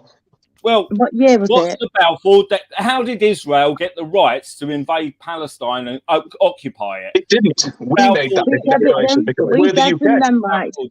We gave them the right. You need your mate to hug you. because you need a friend to give you a little cuddle, just to What's make that? Sorry, yourself feel I didn't quite hear your friend over there with you. My apologies. Don't belittle his son. That's He's not my on. friend. He's my son. Good evening, everyone. More in tune with everything you ever Hi, want Mrs. to W. think you are. Rotten's in the house, Dan. Good evening, Rotten. How you doing, buddy? Hello, Rotten. How you doing, my man? Fucking blown it up. I love it. I love it. There you go. Rotten Politics have just put the Belford Declaration up. Jump up, Rotten, if you want. How's everyone doing? Okay. Not so bad. Oh, yeah. How are you? Dan, you look great on there, although you were struggling to walk in your videos. Well done, mate. That took a lot of courage with the pain you were in. Definitely agree. That was. I felt every footstep you took and went, ow, you must be really sore. God, you were in a lot of pain, mates. You did good. All of those that went to London, thank you for showing us what was going on. Yeah. We took a lot. Cigarette time for me. I've got to go outside. I'll have one in my room for you. Oh, bless. Sorry. I knew it was going to be. Let's put it down the bottom for that. I knew it was going to be a difficult one, but I wasn't expecting it to be as bad as it was. But again, I put myself in that situation. I decided to go. So. Yeah, I know you needed to go and prove a point, and those of you that did, we're so grateful for that, because we saw a different aspect of it to what the news put up, if you get what I mean, because we know how fake the friggin' news is. So, Well, believe it or not, Teen, because I was watching all the streams, I had about half a dozen of them up on here. Wow. And I was actually watching what was happening on the other side of it as well. Oh, that's cool, Roger. Brilliant. How'd you do that? Someone who's screens up. Because when I do my videos, yeah, I've got to try and look at it in a balanced way. I can't say I support them, I support these. Right. Okay. The only I've got one you. I give an opinion on that is our politicians, where I can't stand any of the bastards. Yeah, if you don't put both sides up, you're not going to understand the problem, are you? So that's the point. Admitted, yes, I believe that one shouldn't have gone ahead on Armistice Day. But also, and I'll say this hand on heart because it's what I saw, on the big one they had the week before, some of the elders that were walking with the pro-Palestine, as I call them, were actually stopping a lot of the troublemakers going out and baiting people along the route. Oh, that's good. That is good to pick up. But they did make an attempt, and you can clearly hear them saying it on the videos. Look, we're peaceful. Don't do this. And they're pushing them back. Yeah, understood, Roger. Brilliant. To give both sides of the fence on that. Yeah. But the police just picked on our lot. It was totally biased. Yeah, I understand. Good night, Beagle. Night, Beagle. Who went? Somebody went? Yeah, Beagle won. Beagle's gone. Aye. So Roger and Mrs. W, I owe you an apology. The link to the books that you want to get, I don't advise you buy any until April because they're changing again. They change these books every year. So I'll send you the link, but don't make any purchases until I think the last week of April, because they literally change all the laws in them. This is what they do behind the scenes that they don't tell us about. So they change all the benefit laws quietly and then slip them into this book ready coming up for April. So I wouldn't buy any just yet, but I'm going to give you a list of the books that might interest you. All right? Yeah, that's. I will get round to emailing you one of these days. Yeah, I gave you that. I think I gave you the wrong. It's India Alpha November tcweb@outlook.com. It's IANTCweb@outlook.com. All right. So just email me that. Okay, Mrs. W. Okay, no problem, Ted. Thank you. I apologise for not letting you know sooner, but I've been very busy with my mum. Sorry. Back to you, Dan. If you didn't catch that email address, remind me tomorrow and I'll give it to you, Heather. And the email address. Yeah. So thanks for that, Dan. Appreciate that. Yeah, it is annoying when they do this because you think you've got a benefits guide and you think they'd last about 3 years, but they are deliberately changing the rules within the guides every year now. So you have to pay every year. But if you're a volunteer or you're on disability, the book for benefits officers are around £80 the government pays for them, but you can get them for as less as 20. So you just got to send in your details of your disability. You're giving free advice to people, but I'll let you know in an email. Okay. So I must admit they're good to have when you want to take on a case. They're really good to have. It's all the laws that they use to make decisions against the public, so you can challenge them. You're quoting their own legislation. So sorry, I'm shutting up. Back to you, Dan. No, it's fine. It's absolutely fine, Taylor. I was just choking there. Apologies. My lad gets quite emotional with when he knows what's right. I don't argue with him, and what he says is fucking right. Well, as I say, excuse me for yawning there. Didn't mean to be rude. As I say, I don't fully understand the ins and outs of it because I don't follow it all. Well, it's not the area that I genuinely concentrate on. I will only speak about what I know, and I'll always make it clear that I am probably behind what a lot of other people know. So,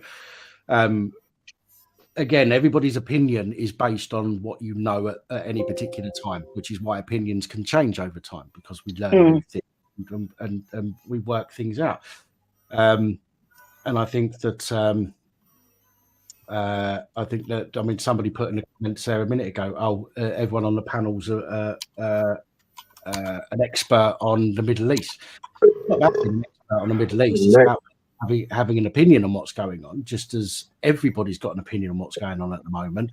Whether it's the right opinion or not, none of us are ever going to know for sure because we're not privy to the full ins and outs of everything that's ever happened. So we won't ever know that, what's right and what's wrong completely. We can only base our own opinions and judgments on what we know and how we've interpreted stuff. That doesn't mean that I'm wrong. It doesn't mean that I'm right. It doesn't mean that Fluke's wrong. It doesn't mean that Fluke's right. It's just about how we've interpreted the information that we've received. And the chances are we're probably all fucking wrong, to be fair. But we can only base our opinions and our discussions on what we think we know at any particular time. Can I just jump in there quickly, Pat? Go on. There's a massive thing about perception, and like you just said, it's your perception that this is right. It's maybe Roger's perception that this is wrong, or regardless of what we're talking about fundamentally, that's irrelevant. Yep. What I'm saying is everyone has their perceptions, Yep. Now, at the end of the day, if you look up the Universal, the Geneva Convention on war, specifically Article 4, is that specifically civilians are exempt from anything, right? They're exempt. So if me and Pap were having a war, me and Pap can argue with each other and we can shoot each other, and Pap's army can attack Fluke's army and we can have a ding dong together, but civilians are completely excluded from that under international law, right? Article 4, right? As soon as you mention it, nobody wants to talk about it, right? So me and Pap's country and Fluke's country can have a ding dong with each other, but we can't fucking get involved with civilians, right? And exactly what's happening in Gaza today is involving civilians in something that they have absolutely no right to do under international law. But because it's Israel, they get a fucking free pass. Why is it they always get a free pass to do whatever the fuck they want? So Fluke, you're actually forgetting the fact that Hamas are using hostages as human shields then. Right, okay, let me answer that question straight away, Roger. Look up, go onto Google and type in Israeli police and military use Palestinian children as human shields. Look that up, Sunshine. Now you look up and see how many countries out in the Middle East have gone to war with anybody that have stuck to the Rights Convention, the human rights, or any rules of war. They fucking don't. Okay, I'll tell you what, I'll answer that again, Roger, because you're the one that brought it up about human shields, right? Look up Israeli soldiers use Palestinian children as human shields, right? Look that up. I'll repeat, when has anybody out there stuck to any rules? So why did you just use that argument to say that Hamas because is I'm using stretching human my shields? speech out the same as you do, you knob. No, what I'm saying to you is, no, don't just say something and laugh as if that makes you correct, because it doesn't. I'm what I'm saying is, you're saying that listening Hamas by is you, using people as human shields, right? Well, Israeli soldiers and IDF use the same tactic against Palestinian people. So is it okay for them to use human shields? So But it's why not don't okay we for go Hamas in to and use put a human stop to it? And who financed Hamas as well? No, You don't want to answer the question. Israel, so I don't I know. answered the question, you prick. No, you didn't. You didn't. Yes, I You just fucking did. deflected. All you did was deflect the question No, because I you didn't. couldn't answer it. No, we didn't. Yeah, you did. I'm not saying both sides haven't used human You shields. said, I'm saying nobody out there you said Hamas was using human shields, right? the And I fuck just up. said to you, go Shut up, your and mouth. look up, you know, how many times Pat, the by the Israeli way, IDF have just used have you not noticed that as human do it. shields, None of them and you take won't any answer the question? joined your channel and I give you money every week? Have you not noticed that? Dan, sorry to interrupt, Dan. Can I just put my version in? That is not from a newspaper, not from Google, not from anything else. We are human beings. There are others in this country that want power, okay? They don't care how they get that power. But what is the value of human life? They're each doing it to each other. This has been going on for centuries. I'm a Buddhist. Why can't we let people choose their faith and where they want to live? There is no person in this world that has the right to take that away from anyone else. Think about the Human Rights Act. No human has to go through that where they're being kidnapped and watching their families being killed in front of them based on religion. This is what it's all based on. It's not about territory. It's faith. Okay, that's my opinion. Humans deserve to be recognised as a life that needs saving, not using. That's my opinion. Every 10 minutes a child dies over there. Bless you. Yeah, religion has been the start of every war for the last 200 years. This is random, isn't it? It's that's just my opinion, guys. Almost civil war in this country when you look back through history.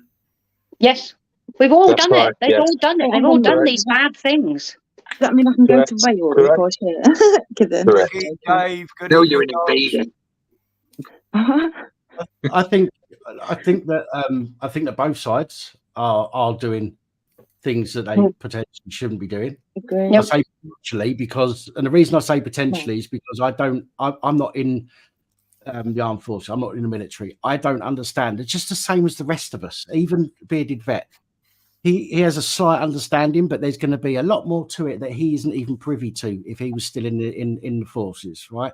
There is a lot more going on than anybody is ever told. Right. So again, we are only basing our opinions on what we know, what we think we know, what we've been told, and our own interpretation of that.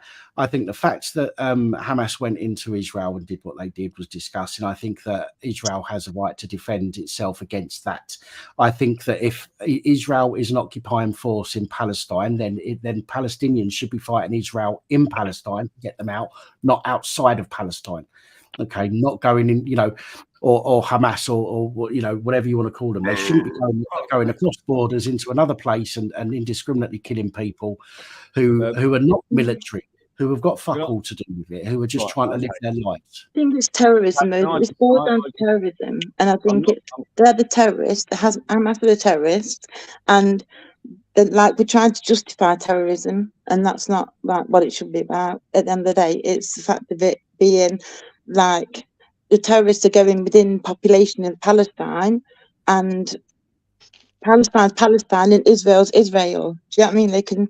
What is the issue? They need to get rid of Hamas. Like the terrorism law under the Human Rights Watch and whatever. That's more important here than any occupied and unoccupied state. It's the fact that it's a terrorist organisation going and killing, and then they're using like people and they're hiding in hospitals and stuff. Like what the hell? We're not letting people out. We're not letting nothing in, no food, nothing at all. And all of that on its own is war crimes. It's just madness.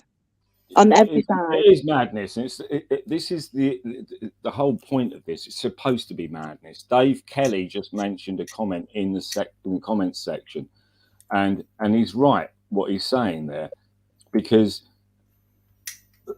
you've got a situation where you've got probably one of the most closed borders, the most surveilled border, right, which is Gaza, separated from the Israeli, what they call the Israeli state, right? It is the most surveilled border probably in the world, right? And it was breached 15 times on October the 7th, and the Israeli Defense Force didn't respond for 7 hours. Why was that? Mm-hmm. Oh, by the way, Tina, I just wanted to say thank you because I've learned a lot from you. Oh, thanks. You too. No worries. But it's still about human nature, it's still about human life. This is a fight over religious territories. This is what it is. It's a fight over religion.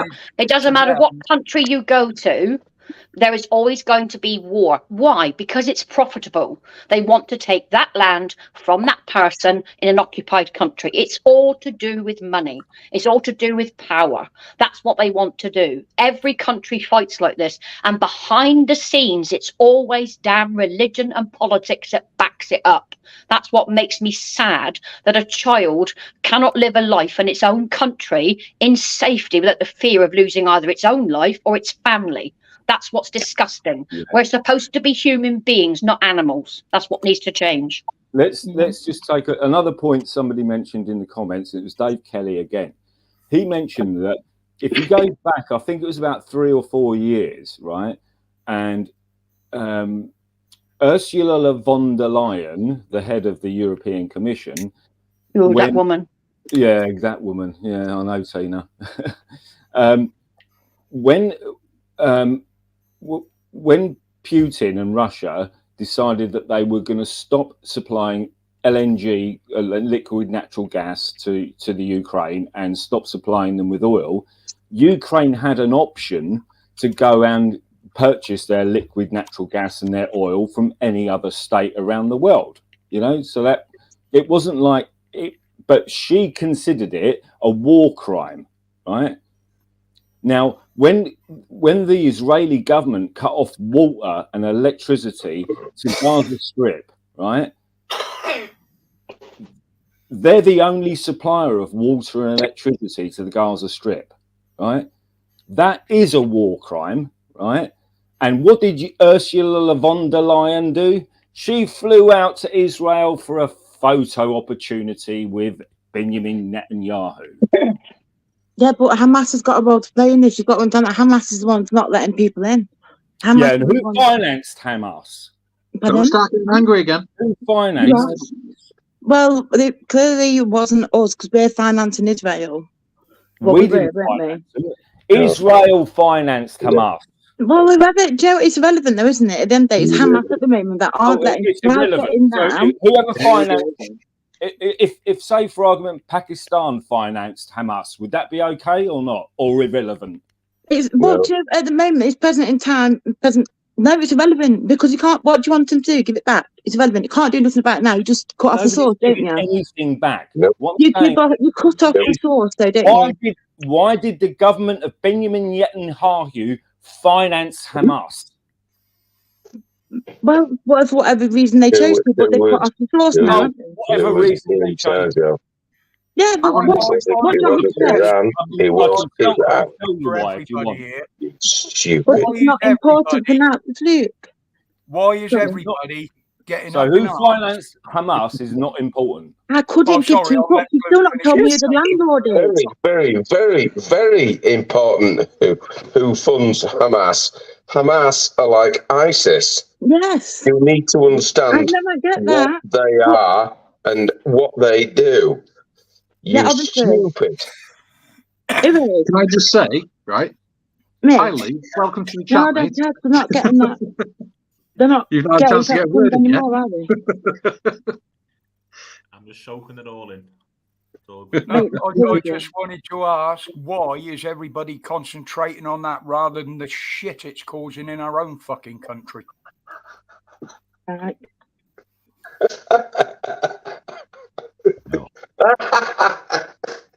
Yes, good point. When someone wants to start a war, it's about division of nations, not just their own, but others. One will get support, one doesn't. The weaker one may lose, or the higher one may lose. This is political. Correct. This is every Correct. single country is funding either one or the other. And because of that, this fight has been going on for centuries between those two countries. It's never going to stop as long as they keep getting these rich governments piling money into each department. It won't stop. But think about human life. Divide and conquer. Yes, it is. That's how it works. Well, I actually had a conversation with somebody today, a family member actually, and I pointed out to him because he said that we are the minority in our own country now. I said, no, we're fucking not. We're still the majority in our country, but it's only the majority of our countrymen that will fucking stand up. Yep, I agree, Roger. We're not the minority, we're the majority, but it's only a minority of those that will stand up and be counted. Yeah, that's very true. Yeah, You only get political compliance from those who field other party. That's why I don't get into religious fights. Everyone asks me questions about this fight, and so I don't want to get into it. It's all about religion and who owns the land, blah blah blah. So no, but what they're doing this for, making it public for, is money, sponsorship. That's why I don't do religion, Tina, and I never have them. No, it's just a waste of space, mate. Honestly, Well, it really is. Look at Ukraine. Gary. Look how much money they've had off of us. You know, because they're the little man getting attacked by the might of Russia. And look how much money we've got to do is say, look, we're just a little place and we're being bullied by big bad Russia. Help us out. And then old fuck Knuckles gets billions of pounds funded into his bank account. Yeah, well, the thing is, we could be a self-sufficient country if the government would let us. All America did was give Zelensky a credit card, if you like, to go and spend money with, the military-industrial complex in the US, which is like Northrop Grumman, Raytheon. All these companies are making billions of pounds saving Ukraine. It's bullshit. It's absolute bullshit.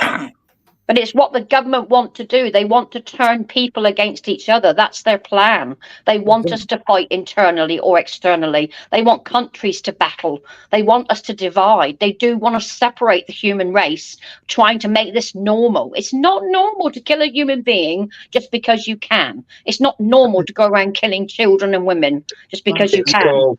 It's called conquer. It's like conquer and divide.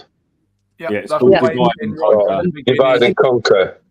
Those plans have been in place for many, many years, and it wasn't until COVID came along that it gave them the opportunity to start bringing them in.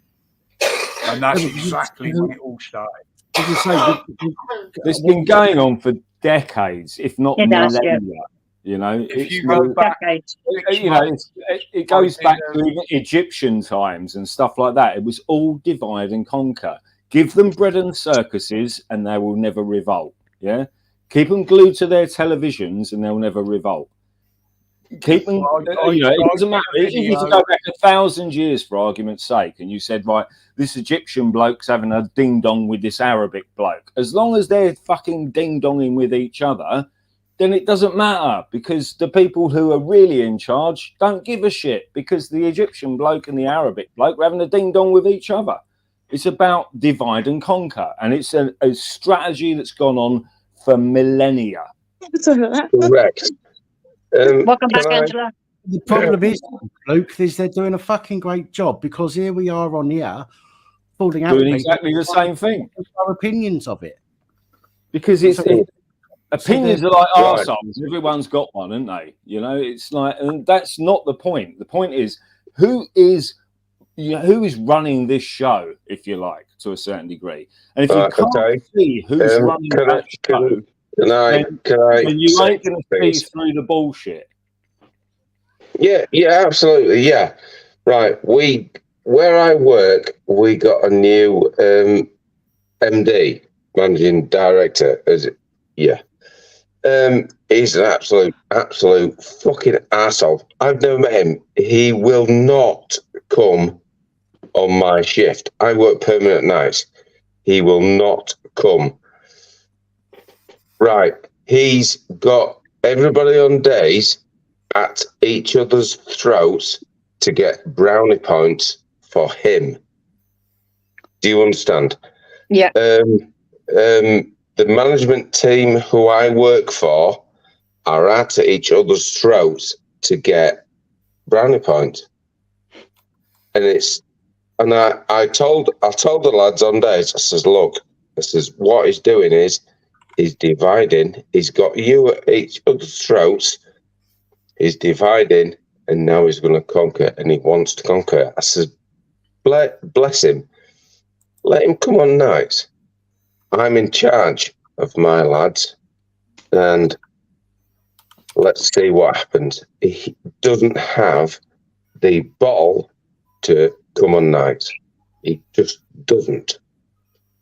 And that starts at the bottom with your work. So that's a good point to make. Absolutely, yes. The thing is, he doesn't want to mess with me or my lads, because I stand up for my lads. I'm in charge of my lads. What I say fucking goes. Yeah, and this is the thing. It doesn't matter. But I also stand up for my lads. When they fuck up, and they've got me to deal with. They don't want to deal with me. They would rather deal with me other than management. And this is the thing. Stop being a cunt. I agree with what. So I'm like, stop being a cunt. Sort your fucking selves out. Would you rather deal with me, or would you rather deal with management? It's like, Jason would rather deal with you. It's like, right, deal with me then. Stop being a cunt. And that's what I say to my lads. The whole thing about divide and conquer is it doesn't matter whether it's from a business perspective or a finance perspective or a banking perspective or a political perspective. The whole point is to divide and conquer on whatever level that comes under, whether it's anything to do with the above things I've just said. Is the whole point is to divide people, so the ruling class gets to do what they want to do, you know, regardless, because all they want this is nothing that we haven't said over the last 2 years. Yeah, I've been talking about it for 14 years, thanks, Roger. Okay, so pick on Roger. I was doing this shit. I was doing this shit in 2008. 2009 financial crisis. Let's talk more action. Don't talk to me about what happened 2 years ago. Don't pick on Roger. He's old and frail and decrepit. Oh no, I love honestly, I love Roger. Do you know why I love Roger? Because he's a human being. That's why I love Roger. All human beings matter.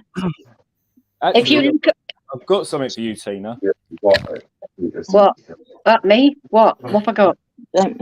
Anyway, if you look back centuries past and go back to Roman times, who ran most of the world and the slaveries they produced, this system has been in place for all of our lifetime. It's not new. Sorry, I just wanted to show you this quickly, Tina. Sorry. Where is it?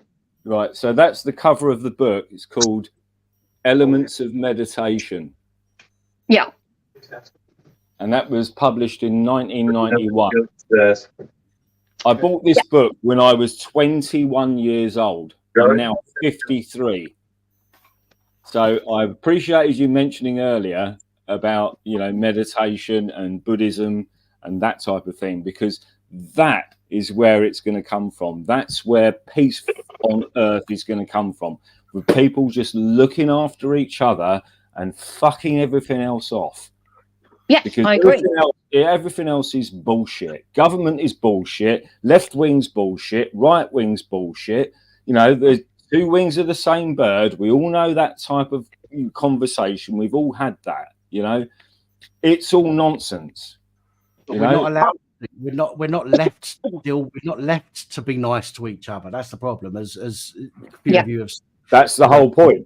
That's the whole divide and conquer concept. Is me and Roger have a ding dong, me and Tina have a ding dong, and you know, and then rather than calling out the people that do deserve to be called out as bullshitters, which is your politicians, your fucking banksters, all your financial institutions, your Blackstones and your Black Rocks and your fucking Vanguards and all these other people. Nobody's talking about them.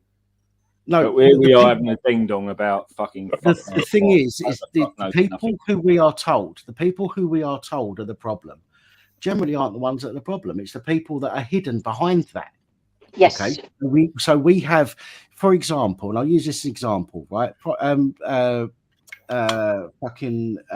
What's his fucking name? Who's that dopey cunt running the USA at the moment? Oh, Biden. The mashed potato Biden. Yeah, that's the one. Right. So Biden's a nobody, right? Biden is being controlled by people whose names we don't know. Okay. And all he is the face. He's the person to take the blame for when it goes wrong. Or pray when it goes right. He's the one to take the fault, right? But we all blame people like Biden for the shit that they're doing, when the shit that they're doing is actually being manifested by the people whose names we don't fucking know, who are behind the scenes. So when we sit here arguing about who's doing this to us and who's doing that to us, if we know their name, then they're doing a fucking shit job of screwing us over. Okay. Right. Well, I'll tell you what. One of their names is Larry Fink. But that's what I'm saying. If you want to screw people over, right? They shouldn't know who you are. Larry Fink runs America. Fucking people like that. Joe Biden couldn't run a fucking bath, let alone a country. Right. Yeah, I agree. What I'm saying. And it's almost like these people are putting someone like Biden in power as if to almost make you go, oh, here's how fucking brilliant we are, and this is how much control we have over you, because we can put this fucktard with the fucking brains of a fucking hedgehog in power, and you still fucking go along with it. That's how much control we have over it. It's almost like they're spiting you. If you ever want to trace someone's connection to a particular issue or conflict around the world, you can check through Company House and other units to find out where these people invest their money. And that's what you chase, is the money. That's the only way you'll find out where these billionaires are hiding themselves and where they're investing. And it's interesting when you find out who does what. Our banks are one of them. Many of our banks have got their fingers in many, many pies they shouldn't have them in. Some of them were found years ago to be sending money to jihadists through a different corner. I'm not going to say who the banks are, but no investigations were done. It's never looked at. But it's the money you have to follow. That's where the human greed comes in. It's money. And all these billionaires that have got all this money are pumping it to destroy certain parts of this world. They fill the place with money, tell them they're going to support them, and that's when a war will start. Yeah, and you got the same principle still applies, because, and as much as I agree with you, Tina, the same principle applies. You've got people like Vanguard, State Street, BlackRock, Blackstone, all these companies, you know, that own so much. You know, I think at the last count, I thought it was BlackRock, over $17 trillion worth of money under asset, you know, under management. 17 trillion. That's almost half of the national debt of America in one company in profits. Yes, indeed. So, and this is another figure I came up with the other day. I was talking to somebody called what was his name? He's got a YouTube channel I follow, Money GPS, and he was talking about it. And he said, look, at the end of the day, it took the US government over 100 years to rack up $1 trillion in debt. 100 years to rack up $1 trillion in debt.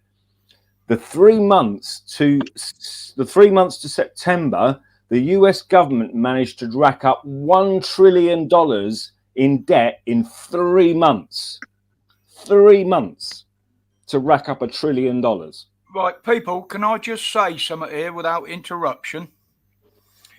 Now, I've been going on for a few weeks about things getting hidden, things getting smoke screened. Now, don't interrupt me while I'm saying this, and that includes you, Fluke. Sorry to direct you, but you're one that does it. Now, we tonight have sat here for what, the last hour and a half talking about a subject. Yeah. Now, one of the big things this is being used for is to deflect what they're doing to us in this country. Every single fucking one of us in here tonight have fallen in that trap because that's all we've talked about. Think about that. I agree with it. Me included. Yeah. Me included. No, I agree. All got dragged into that agree. trap tonight doing exactly what they want us to fucking do. Talk about what's going on there and not what's going on here. I'd like to also just point out as well, if you don't mind, that BlackRock, even though people think BlackRock is this majorly rich company, it's not as rich as it may have used to have been. There's a Chinese company called Tencent Holdings, Yeah, I know Tencent. who are worth more than who are worth multiple times more than BlackRock are at the moment. And they own things like TikTok, Discord. Chinese company. This is WeChat. They are behind the what X wants to do, what Elon Musk wants to do with Twitter, and have your social credit score and everything associated to one app. Well, Tencent Holdings do that in China. And I've just looked it up. BlackRock is currently worth 106 billion market capitalization, whereas Tencent Holding is worth 3 trillion. Oh, damn. You're probably a bit wrong there, mate, because BlackRock's holdings amount to $17 trillion, right? And Tencent Holdings amount to 371 billion, which is pretty much a snip in the grass from BlackRock. BlackRock, Vanguard, and State Street are the three biggest holders of every company, every media company, every newspaper, every pharmaceutical company. They're the biggest holders of all those stocks. And what people don't understand sometimes is people think, and I've had people say it to me, if they don't hold 50% of the stock, they don't control the company. That's bullshit. Because when you've got three companies that say, for argument's sake, say it was PAP Holdings, right? And three of your biggest holders own 20% of your stock. When they walk away, mate, your stock's going to fucking plummet, because that's how this operates. They only need 20% of your stock to sort of go and direct the company or influence the board of directors, because the board of directors know if these three guys walk away with 20% of our holdings and sell it off, it will trash your fucking company. Your company will go to the fucking wall. They don't need to hold 50% of the stock to have control of it. It's the influence side of it which makes them have that control. And if you look up all this stuff, you can look it all up on Google or whatever you want to use, but that's how they control these companies. Do you just call it Google? Huh? Did you just call it Google or Google? Yeah, Google, whatever search engine you want to use. Yeah. There is an amazing amount of things that you can find online, like we've always said. But what I love about this particular group and this particular chat, Pap, thanks for bringing this into play, because I really love how people here think, and I'm grateful for that, because we don't take the crap. We give our opinions. We make sure we talk about what we want to talk about, and that's what it should be. Because we're not afraid to take on the government. Most of us that are here really despise that bunch, and it should come true. If more people, like Roger said, got up and did what they're supposed to be doing, we would not have these issues in our own country. But people are too scared. Since COVID, they've separated the country, and they're too frightened to get up and speak up. And that's what's happening. Myself, personally, I don't get into the political side of things on my own. I don't get involved in it, but I do have an opinion on it. And I think it's sick that this is all based on money and greed. That's all this is about, money and greed. They don't give a shit about the people that live in these countries or any of us. They just want to make this dollars. I like the idea of a billionaire when they get to their last breaths on their deathbed, when they're dying. What are they going to do? Take it with them or wipe their ass with it? Because they got to wipe their ass the same as we do, whether they're a rich man or a poor man. They got to eat like we do, rich man or poor man. The human race has to recognize this is self-destruct. If we don't do something about this, we're going to wipe this planet out through hate. Don't matter how much money you got, you still get buried 6 foot deep or cremated. Oh yeah, definitely right. Absolutely, and I think that's it's a very good point you make, Tina. And I think the thing we've all got to do to a certain degree, or what I've at least learned from my, what I've done over the last few years or last 14 years, is realise that government is just a bullshit operation. It's like the mafia, basically. That's all it is. It's like a mafia. It's a rich man's playground. That's what Parliament has become. So you vote Labour and you get a Labour mafia, or you vote Conservative and you get a Conservative mafia. Either way, you get controlled by the mafia. That's as simple as that. It's that simple. And if people can't get their fucking heads around that, I don't know. I'm not saying people on the panel. I'm just saying in general.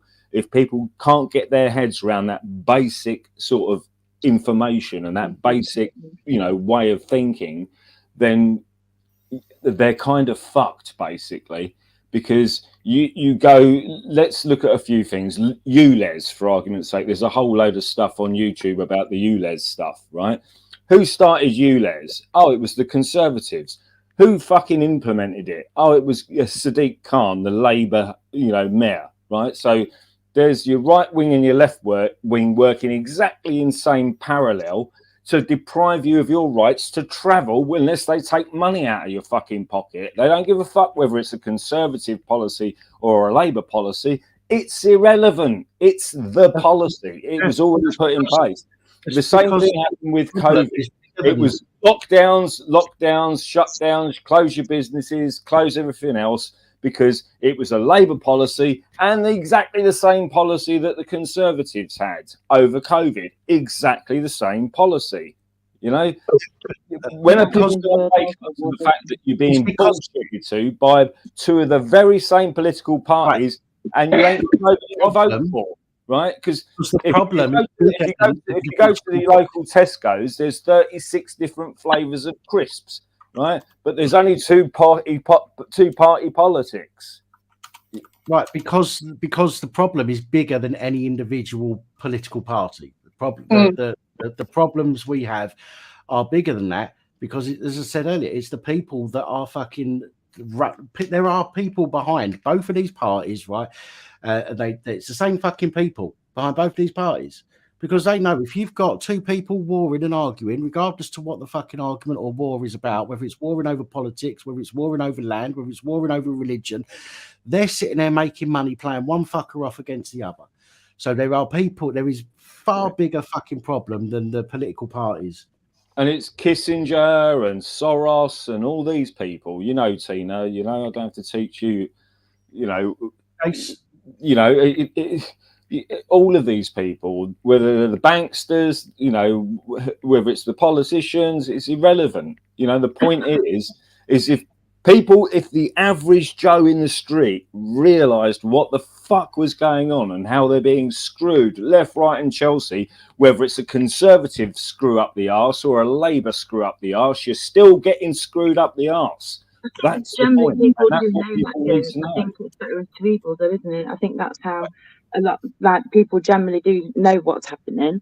It's just like, say, a case of two evils, isn't it? You'll get the people that don't mind paying that bit more tax because they believe then the debt will come down in the country. Then you get these people that think, oh no, actually we want more in the community because we're in the community more, and because they're not necessarily going out to work as much, or they're not, you know, maybe they are going out to work. I'd say it's the wrong thing to say, but they give more into the community and the funds aren't as restricted. And so it depends on which, I suppose, social scale you are and which one you would rather get fucked up.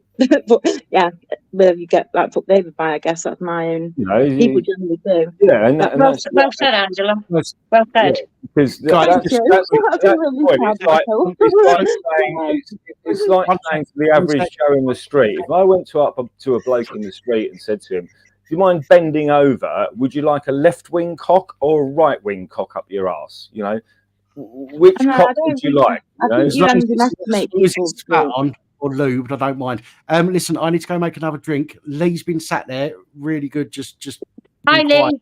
for ages. And I know Jace wants to say something as well. He just had his hand up. So can I just give the floor to Jason then while I go make a quick coffee? I'm going to go for a Jimmy Riddle. Sorry, I'll pop back in a bit. All right. No worries, mate. Jace and Lee, I'll give the floor to you guys while I go make a quick coffee. I'll be back in a sec. Thanks, man. Thanks, man. Hi, Lee. How you doing? Hey, sweetheart. Yeah, brilliant. Thank you. When politicians are actually vying for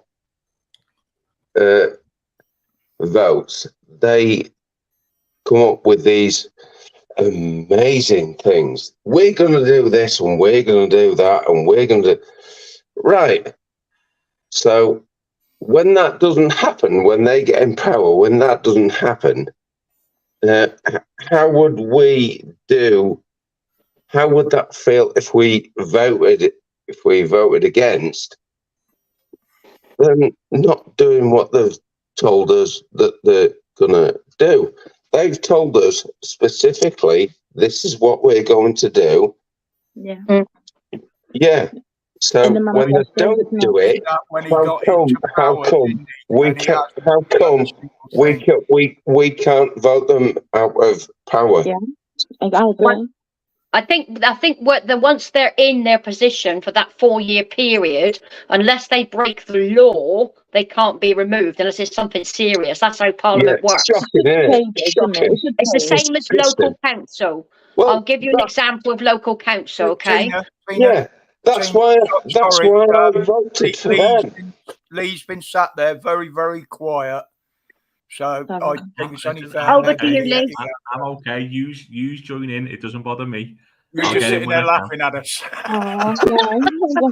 In local council, it's all right, Roger. You're very good at directing things. I know what you do. So basically, with the local council here, my local MP Ben Bradshaw came to my house about 6 or 8 years ago, before COVID, promising to build council houses, and I thought that was quite interesting, being that I was a former housing officer for the local council. I know they don't build council housing, so he picked on the wrong fucking house that day, I can assure you. He had a cameraman with him. So he said, so we're going to build council housing. I went, you're going to do what? Well, I'm Ben Bradshaw. I know who you are. I've seen your face on sugar packets. It's really annoying. I said, you should put your face somewhere else. So basically he said, we're going to build housing. I said, don't stand at my door and lie to me. You're supposed to be the MP for Devon. We are building houses. No, you're not. I used to work for the council, you dumbass. No, fuck off. And his cameraman was giggling all the way down the road. So I don't think that got played to anybody. Sorry for my language. I do find it frustrating, like you said, about saying like they make up these manifestos and they say, oh, in the next 5 years, just on one thing like mental health, they're meant to do that 5 year. In 2015, weren't they? They were meant to change the 5 year. Well, the mental health way in which mental health is dealt with within the NHS doing that parity of esteem over them 5 years. That never even happened. And then during the King's speech, it wasn't even mentioned again, was it, about the change in the mental health? And I think that is the most frustrating thing. It is bad, but what controls a politician? I went through this on a video a couple of weeks ago, Angela. I actually listed every single promise this front bench made when they got put in power. Mm. And they've actually made every promise they've made worse. Yeah, guarantee it. I've not seen that one. Every single one I gave, I think it was a 12-point list of what they said they were going to do. And every single thing on that list, they've made worse. You should try living in Wales, mate. So why did we vote them in? Who lives in Wales? Well, we did, but yeah. It's shocking, isn't it? If you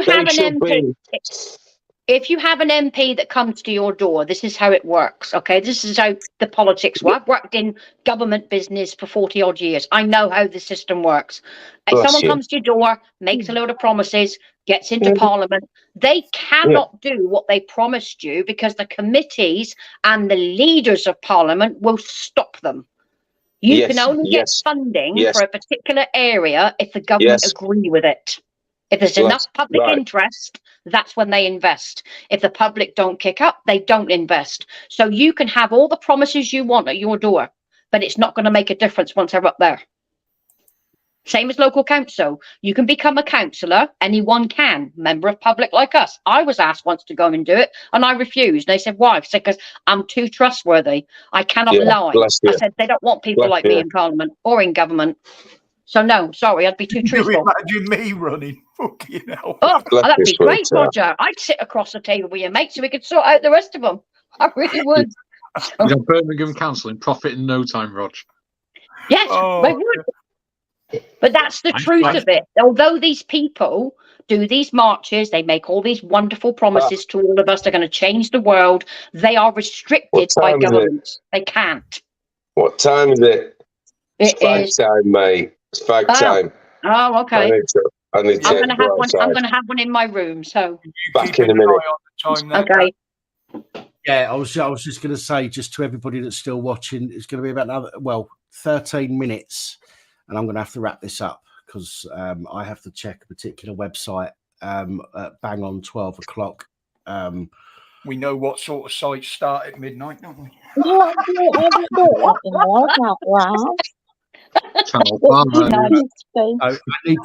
got to go. I've got to go because I need to check the property pool. Oh yeah. So I will be closing down in 12 minutes now. Hi, Lofa. I hope you're all right. Yeah, Lee, I don't know if you got to say anything while I went for make my coffee, so I just thought I'd. Well, yeah, we had a little laugh. I'm happy to just listen to what people are saying, and that means, it's a very passionate thing people want to talk about, isn't it? So, to be honest, I didn't notice him there. I thought I was seeing two of Beardy. Bless Lee. You left him out. I thought it was another a clone thing. I was thinking to myself, no, don't get him off. I was like, no, because that's what's going on. Sorry. What are you on about? Get who off? No, wait, that came out so wrong. I'm so sorry. No, wait, one of you, because I thought one was a clone of the other, and I thought, oh, it's just YouTube. You've been popping tonight. No, I wish I had been taking something. At least I might have made more sense. But Lofa knows what I'm talking about. Look, Vet. You should send the confusing thing here because I had Mikey on DM on Discord. I got him on StreamYard. I got him on YouTube. I'm like, oh God, there's another one in the corner. What the fuck? I've had too many in my head. Getting everywhere. Lofa, you know what's been going on, haven't you? Did you see that, Mikey? Mikey, did you see that? Which one, bud? That. Oh, yeah. Maiden. I see you've got yours on as well. Listen, how's my mic tonight? Can you bloody well hear me? I'm always going back into my settings to adjust them. Am I all right? You're fine tonight, mate. Yeah, right. Okay. Look. If everybody wants to take a breather, I've just thrown something into the StreamYard's chat. if you want to watch it, I think that most of the people can actually agree on something on this. Sorry, I don't know where Fluke's gone, but he mentioned not it earlier. everybody says it in the chat, Loafer. Only those of us that are on stream. I've just couldn't agree with the colour of shit. Yeah, you want to go and watch that. George Carlin's Big Club, basically. I've been arguing this for a long time. Global corporate finance, big businesses. It doesn't matter which politicians you elect. We've got a uni party. There's no difference between the Democrats and the Republicans. There's no difference between the parties in this country. It's a big club and we ain't in it. All the jobs have been sent overseas. They play divide and rule politics to keep different groups fighting amongst each other so they can wield the controls of power. It's globalism. The only thing that I'm not entirely genned up on where this fits in distinctly, there's China, those are only basic entity. I don't know where they fit in. There's Russia because they've got all the resources, and we've got all those countries that formerly the global American empire used to ride roughshod over at the barrel of a gun, and they're all going their own way now. They're all giving you the fuck you, because see what's happening. Joe Biden's an idiot. We've got the rise of the BRICS nations, Brazil, Russia, India, China, Saudi Arabia. Other people are queuing up to join. And these are the people that have got all the resources that we need. All the decent manufacturing jobs have been sent overseas. And basically, we've got people in the formerly developed West, we're just circling the drain. And you wonder why I'm such a fucking nihilistic bastard. And you wonder why I've got the Kekistani flag flying behind me. Anyway, rant over. Angela, message on screen. I can't, otherwise I would. You know, with Mickey, but I've got an appointment in the morning. I've got to go to sleep. But any other time, Mickey, definitely. Hell yeah. After this one. Yeah. I normally want to do well, I'm back anyway for the next month or thereabouts, every Sunday. And then I've 2 Sundays off when I go back down to see the family and the kids for Christmas. And that'd be nice, Dan. When I come back after in the new year, we'll be getting back to some normality on the channel because I've missed it. I'm still tired all the time, but it's been fucking 6 months now and I can't shake it. So I just have to try and come up with a way of doing what I do as best I can. So just have to try and work around it. You'll get there, Dan. Don't worry. Family comes first, like I said. Oh, Tina, actually, yes. whilst you're here, what? I checked on the housing register earlier, housing list.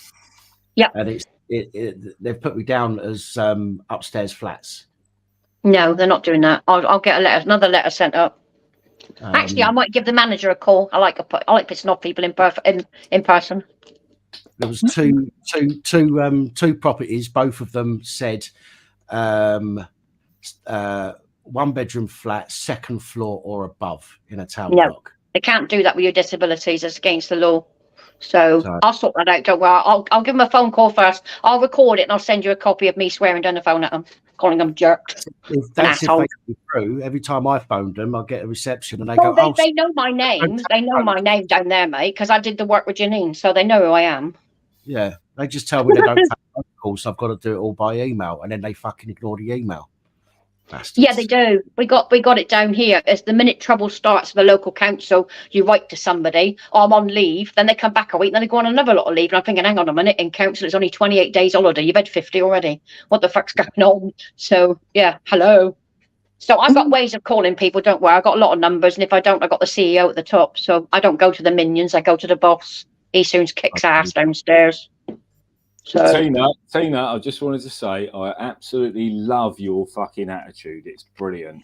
Every time I've seen you, you're talking absolute sense, because if you're gonna fucking kick off with these people, you're better off doing it in person, on the phone, and record that motherfucking shit as well. Record everything.